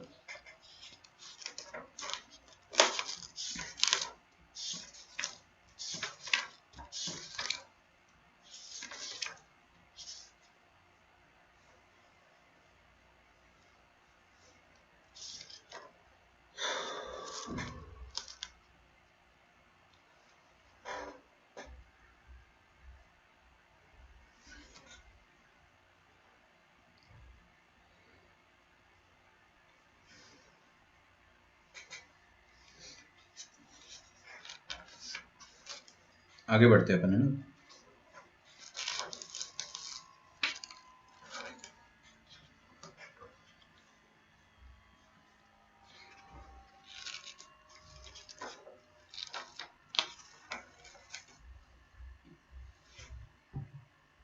तो angle bisector of two planes निकाला मैंने। अगला लिखिए आप angle between two vectors, angle between two vectors, ये अपन ने वेक्टर अलजेब्रा में पढ़ा है ना, बट एक बार और अपन यहाँ पे पढ़ेंगे। दो वेक्टर है अगर मेरे पास, मान लीजिए ये वेक्टर ए है और ये वेक्टर बी है,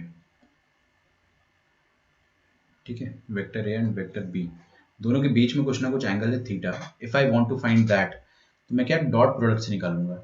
ए डॉट बी क्या होता है, मॉड ए मॉड बी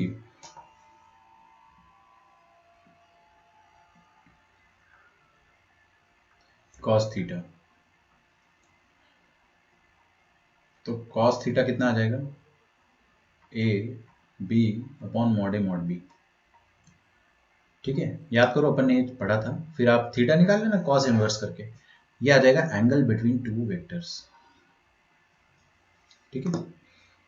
लिखो यहां तक। अब हम पढ़ेंगे एंगल बिटवीन टू लाइंस, ये तो मैंने रिवाइज करवाने के लिए आपको लिखवा दिया, angle between to lines in 3D। तो लाइन 1 की इक्वेशन किस तरह की होती है, लाइन 2 की इक्वेशन किस तरह की होती है, वो अपन लिख देते हैं। मान लो अपने सामने लाइन 1 की इक्वेशन है a plus lambda times b, और लाइन 2 की इक्वेशन है c plus mu times D.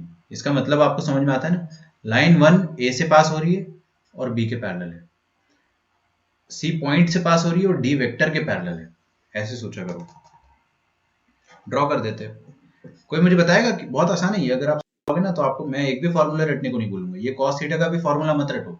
अगर आपको डॉट प्रोडक्ट याद है तो बार बार डॉट प्रोडक्ट से फॉर्मूला बनाओ, डिराइव करो, एक फॉर्मूला मत रटो भाई। ब्रेन में जितना स्पेस है ना उसको अपन लिमिटेड वे में यूज करना चाहेंगे।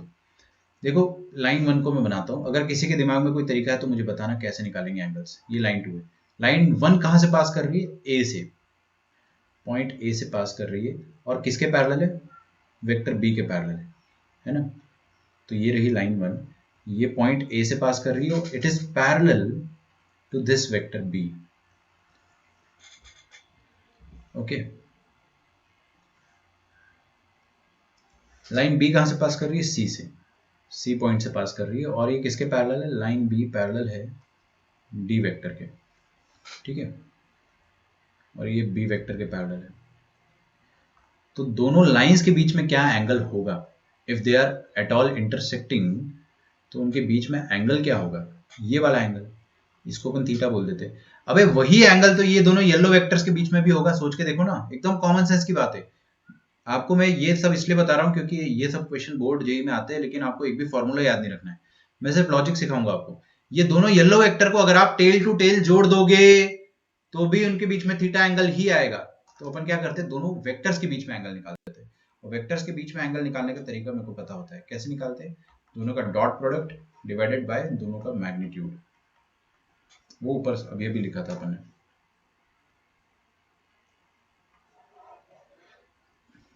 लिख डालो, the angle between the two lines in 3D। अब लिखिए आप एंगल बिटवीन टू प्लेन्स।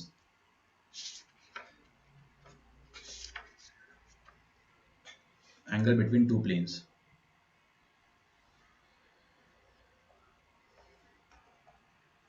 ये एक भी फॉर्मूले आपको रटने नहीं पड़ेंगे, मैं आपको प्रॉमिस करता हूं। अगर आप लॉजिक समझ पाए तो आपको फॉर्मूला नहीं रटना पड़ेगा। Angle between two planes, wait a second, let us go step by step. Angle between दो लाइंस हो गया, ठीक है। Angle between a line and a plane, ठीक है। एक भी फॉर्मूला याद नहीं रखना है आपको, कुछ भी मत याद रखना, ठीक है। सर हाँ वो बोलिए। हमने ऊपर वाले इसमें बी और डी के बीच का एंगल निकाला ना? Oh my God, yes you are right. वो बीडी कर देना उसको, है ना, ठीक है। मैंने जोर जोश में उसको ए भी लिख दिया। ये बी और डी के बीच में एंगल निकाला है अपन ने, तो b dot d upon mod b mod d कर देना। थैंक्स। ये बी डॉट डी अपॉन दोनों का मैग्नीट्यूड, ठीक है। इसको चेंज कर लो प्लीज। ये ए और सी तो पॉइंट से जहां से ये प्लेन्स पास कर रहे हैं। एक लाइन और एक प्लेन के बीच में एंगल निकालना है, कोई गेस कर सकता है कैसे निकालेंगे? नॉर्मल। बिल्कुल सही। प्लेन का एक नॉर्मल होगा, और लाइन का वेक्टर तो हमेशा होता ही है जो उसको दिशा देता है। तो प्लेन का नॉर्मल वेक्टर और लाइन का वेक्टर, इन दोनों के बीच में अगर आपने एंगल निकाल लिया तो angle between the line and plane आ जाएगा। लेकिन उसमें एक हल्का सा ट्विस्ट आता है जो कि हम फिगर देख के बता पाएंगे। मान लो आपके सामने प्लेन इस तरह से, वेट मिनट, और अपने को है ना थोड़ा सा पढ़ के ब्रेक लेना चाहिए, लेकिन देखते हैं। अच्छा, यहां तक अपने को जितना भी मैं आपको पढ़ा रहा हूं अभी, ये सारे फॉर्मूले आप याद मत करना, आपको लॉजिक पता होना चाहिए। थीटा निकाल लोगे हमेशा। नो, रुक जाओ, ठीक है। ये प्लेन है आपका, मान लो प्लेन का नॉर्मल वेक्टर जो है वो ये है। This is the normal vector of plane. Plane का नॉर्मल वेक्टर तो मैं माइक्रो सेकेंड्स में निकाल दूंगा, प्लेन की इक्वेशन दो, नॉर्मल वेक्टर निकाल दूंगा। अच्छा, अब एक लाइन और प्लेन अगर इंटरसेक्ट करते हैं, एक लाइन और एक प्लेन अगर इंटरसेक्ट, थोड़ा तिरछा हो गया,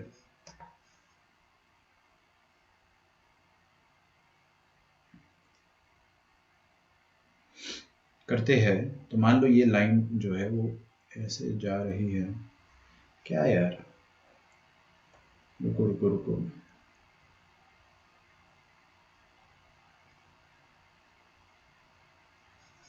ये ऐसे निकल गई लाइन, ठीक है, समझ जाओ। तो यार दोनों के बीच में एंगल कैसे निकालेंगे अपन? नॉर्मल और लाइन के बीच में एंगल निकालेंगे। लाइन के अलोंग जो वेक्टर गिवन है वो, ओके। तो लाइन और प्लेन के बीच में अगर आपको एंगल निकालना है तो basically you have to find this angle. ये वाला एंगल निकालना है आपको, ठीक है। You have to find this angle. Now line की इक्वेशन में आपके सामने लिख देता हूं। लाइन की इक्वेशन जो है that is r is equal to a plus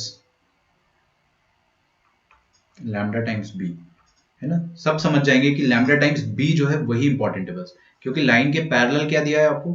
be given है, समझ में आ रहा है? तो ये जो बी वेक्टर है इसको आप खींच के यहाँ पे ले आओ, इसको खींच के यहाँ पे ले आओ, ये बी वेक्टर को आप यहाँ पे ले आए, इसका एंगल निकाल दो आप ये नॉर्मल के साथ, जो भी एंगल आएगा, जो भी एंगल है उसको 90 माइनस कर देना, उसको 90 माइनस कर देना, तो आपका लाइन और प्लेन के बीच में एंगल आ जाएगा, है ना? ये चीज अपने को समझ नहीं आती कि होता क्या है कि ये लाइन है, ये लाइन है और ये प्लेन है, इनके बीच का एंगल ना ये वाला एंगल होगा, ये वाला एंगल, लाइन और प्लेन के बीच में एंगल, नॉट ये वाला, ये नॉर्मल और लाइन के बीच में एंगल होता है, उसको 90 माइनस करेंगे तो ये वाला आएगा, ठीक है? लिख डालो फॉर्मूला तो मैं लिख दूंगा, लेकिन मैं इतना लिखा के छोड़ देना चाहता हूँ, बट फिर भी जो कॉस थीटा आएगा वो ये थीटा देगा आपको, कॉस थीटा क्या आ जाएगा, कौन कौन से वेक्टर से इन्वॉल्व यहाँ पे, ये वेक्टर बी और वेक्टर एन, तो दोनों के बीच का एंगल कैसे आता है, दोनों का डॉट प्रोडक्ट डिवाइडेड बाय दोनों का मॉडुलस, बिल्कुल याद करने की जरूरत नहीं, कॉस थीटा आ जाएगा आपके पास, थीटा कैसे आ जाएगा, कॉस इनवर्स, है ना? और जो आपको एंगल निकालना है, required angle is what, 90 minus theta, तो आपका एंगल आ जाएगा π/2 माइनस थीटा, रेडियंस में ही आता है हमेशा, बिकॉज ये एक नंबर आएगा ना, एकदम से डिग्री थोड़ी आ जाएगी, 95 डिग्री आ गई, नंबर ही आएगा 2 3, तो उसको आप ना रेडियंस की तरह ही ट्रीट करोगे, इसलिए रेडियंस को इंट्रोड्यूस करा था ताकि अपन उसको नॉर्मल नंबर्स वाली मैथमेटिक्स में अप्लाई कर सके, ठीक है? तो let us do a simple सा question, find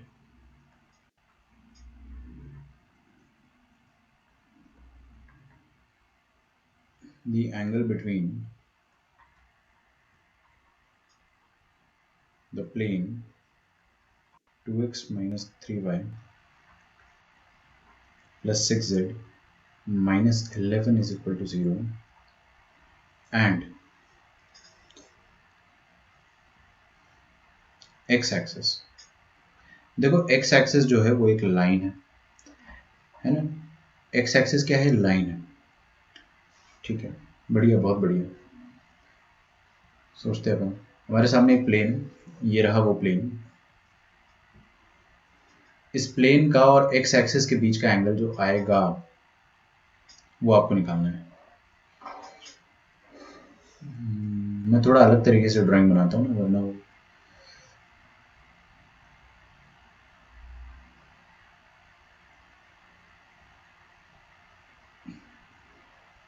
plane x axis, plane का परपेंडिकुलर वेक्टर आएगा ये, और x एक्सिस के डायरेक्शन रेशियोज क्या होते बताइए, x एक्सिस के अलोंग एक खूबसूरत वेक्टर बता दो आप, 5वीं क्लास का बच्चा भी बता देगा अगर उसको थोड़ा भी वेक्टर आता है तो, x एक्सिस के अलोंग एक खूबसूरत वेक्टर क्या होगा, आई कैप, सारी दुनिया जानती है। तो direction ratios of x axis क्या बोल सकते हो, आई कैप, आई कैप को अगर लिखना चाहे आप डायरेक्शन रेशियो के फॉर्म में तो क्या आ जाएगा, आई cap plus 0 j cap plus 0 के कैप, मतलब x एक्सिस के अलोंग जो वेक्टर अपने को पता है वो क्या है, आई कैप, ये क्वेश्चन वाला नहीं बताएगा, ये अपने को पता होना चाहिए। ये प्लेन का जो नॉर्मल है वो आप लोग चुटकियों में बता दोगे, 2 माइनस 3 और 6, तो 2 i cap minus 3 J cap, excuse me. अब आपको नॉर्मल के बीच में और लाइन के बीच में, देखो लाइन के अलोंग जो वेक्टर होता है ना, लाइन के अलोंग कौन सा वेक्टर होता है, ये वाला, इस बार वो बी वेक्टर क्या है, ये आई कैप खुद, ओनली आई कैप, तो आप क्या करें, cos थीटा निकाल दे, cos थीटा कितना आ जाएगा, dot product of this vector into, मतलब dot 2i cap minus 3j cap plus 6k cap divided by modulus of i cap जो 1 होता है, आई कैप का मॉडुलस तो 1 होता है, और इसका मॉडुलस कितना हो जाएगा, 4 प्लस 9 13, 13 प्लस 36 49, 49 का अंडर रूट 7, ठीक है? ये आ जाएगा, ये आ गया आपके सामने cos थीटा, निकाल लेते हैं ना पूरा, देखिए आई कैप इंटू आई कैप करेंगे तो 2 आएगा, आई कैप इंटू जे कैप 0 ही होता है, और आई कैप डॉट इंटू मतलब डॉट समझ चलना, आई कैप डॉट के कैप भी 0 होगा बिकॉज परपेंडिकुलर होते हैं सारे एक्सिस, तो 2/7 आ रहा है आपके पास थीटा, थीटा मतलब कितना आ रहा है, cos इनवर्स 2/7, तो एंगल बिटवीन द प्लेन्स कितना आ जाएगा, 180 नहीं सॉरी 90 माइनस थीटा, मतलब π/2 माइनस cos इनवर्स 2/7। ये cos इनवर्स 2/7 एक नंबर आएगा, डिग्री नहीं आने वाला, इसीलिए मैंने रेडियन में लिया, क्योंकि जब अपने को नंबर्स टू नंबर्स डील करना है एंगल को, तो अपन रेडियन यूज करते हैं। ठीक है, नाउ अपन आगे बढ़ते, angle between two planes.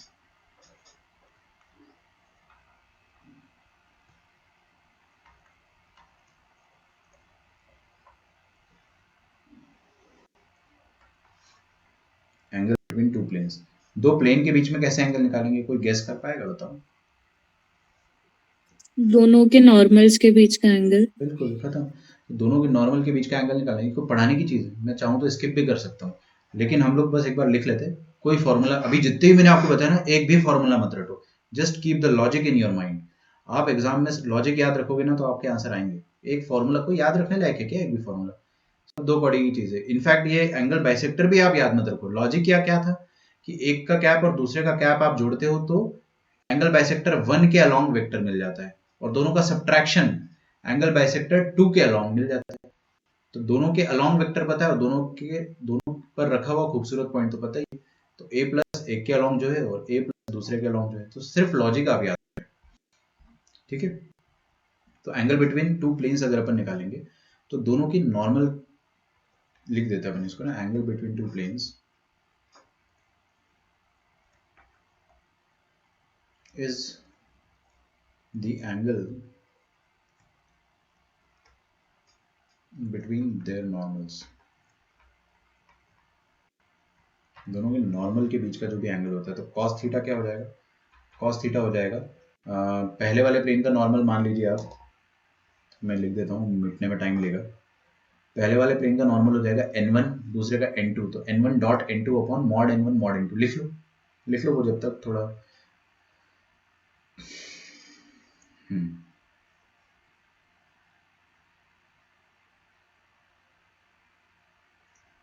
Very nice. तो n1 dot n2 upon mod n1 mod n2। ठीक है, ये आ गया दोनों के बीच का एंगल। वो याद थोड़ी रखने की चीज है भैया, तो दो कौड़ी की चीज है।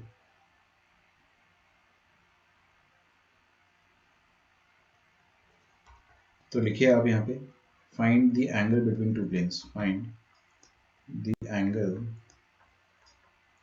Between two planes.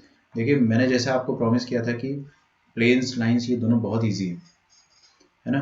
बस प्लेन्स में स्टार्टिंग में हल्का सा मुश्किल लगता है, पूरा पैटर्न वैसे ही गया होगा, आपको फील भी वैसे ही होगा। कल का लेक्चर मुश्किल लगा होगा, लेटर हाफ थोड़ा सा आसान लगा होगा, आज का आपको आसान लगना चाहिए। आपको क्या लगा वो तो टोटली डिपेंड करता है आपके ऊपर। 2x plus y minus z plus 3, आजा भाई, minus z plus 3 equals to 0, और x minus y plus z minus 7 equals to 0। दोनों के बीच का एंगल निकालना है आपको, है ना।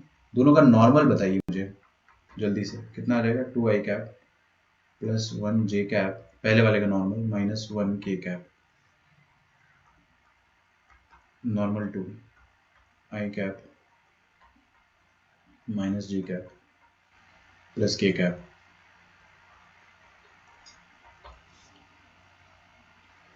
तो cos थीटा क्या हो जाएगा, दोनों का डॉट प्रोडक्ट। तो दोनों का डॉट अपन ऐसे ही कर देंगे, देखो 2 इंटू आई कैप वाले को मल्टीप्लाई करना, जे कैप वाले को, और के कैप वाले को। ओ माय गॉड, जीरो आ गया न्यूमरेटर, तो डिनोमिनेटर तो मैग्नीट्यूड है, कुछ भी है, हमको उससे कोई मतलब नहीं, ओवरऑल जीरो आएगा। दो प्लेन्स के बीच में एंगल जीरो आ गया, दो प्लेन्स के बीच में अगर एंगल जीरो आ गया मतलब दे आर पैरेलल, एक के ऊपर एक ऐसे पैरेलल। ठीक है, तो आप लिख दीजिए, सॉरी cos थीटा जीरो आया तो अपन थीटा कितना आ जाएगा, 90 degree. I am very sorry, planes are perpendicular. देखिए प्लेन्स आर परपेंडिकुलर।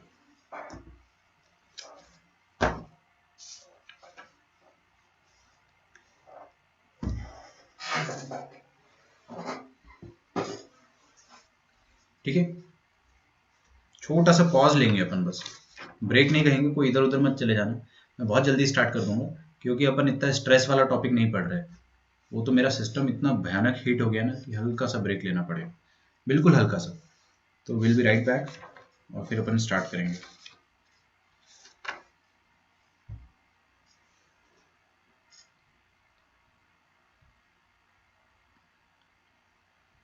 ठीक है, कोई लीव मत कर देना कि भाई ब्रेक के नाम पे लीव कर दिया, बहुत मार पड़ेगी।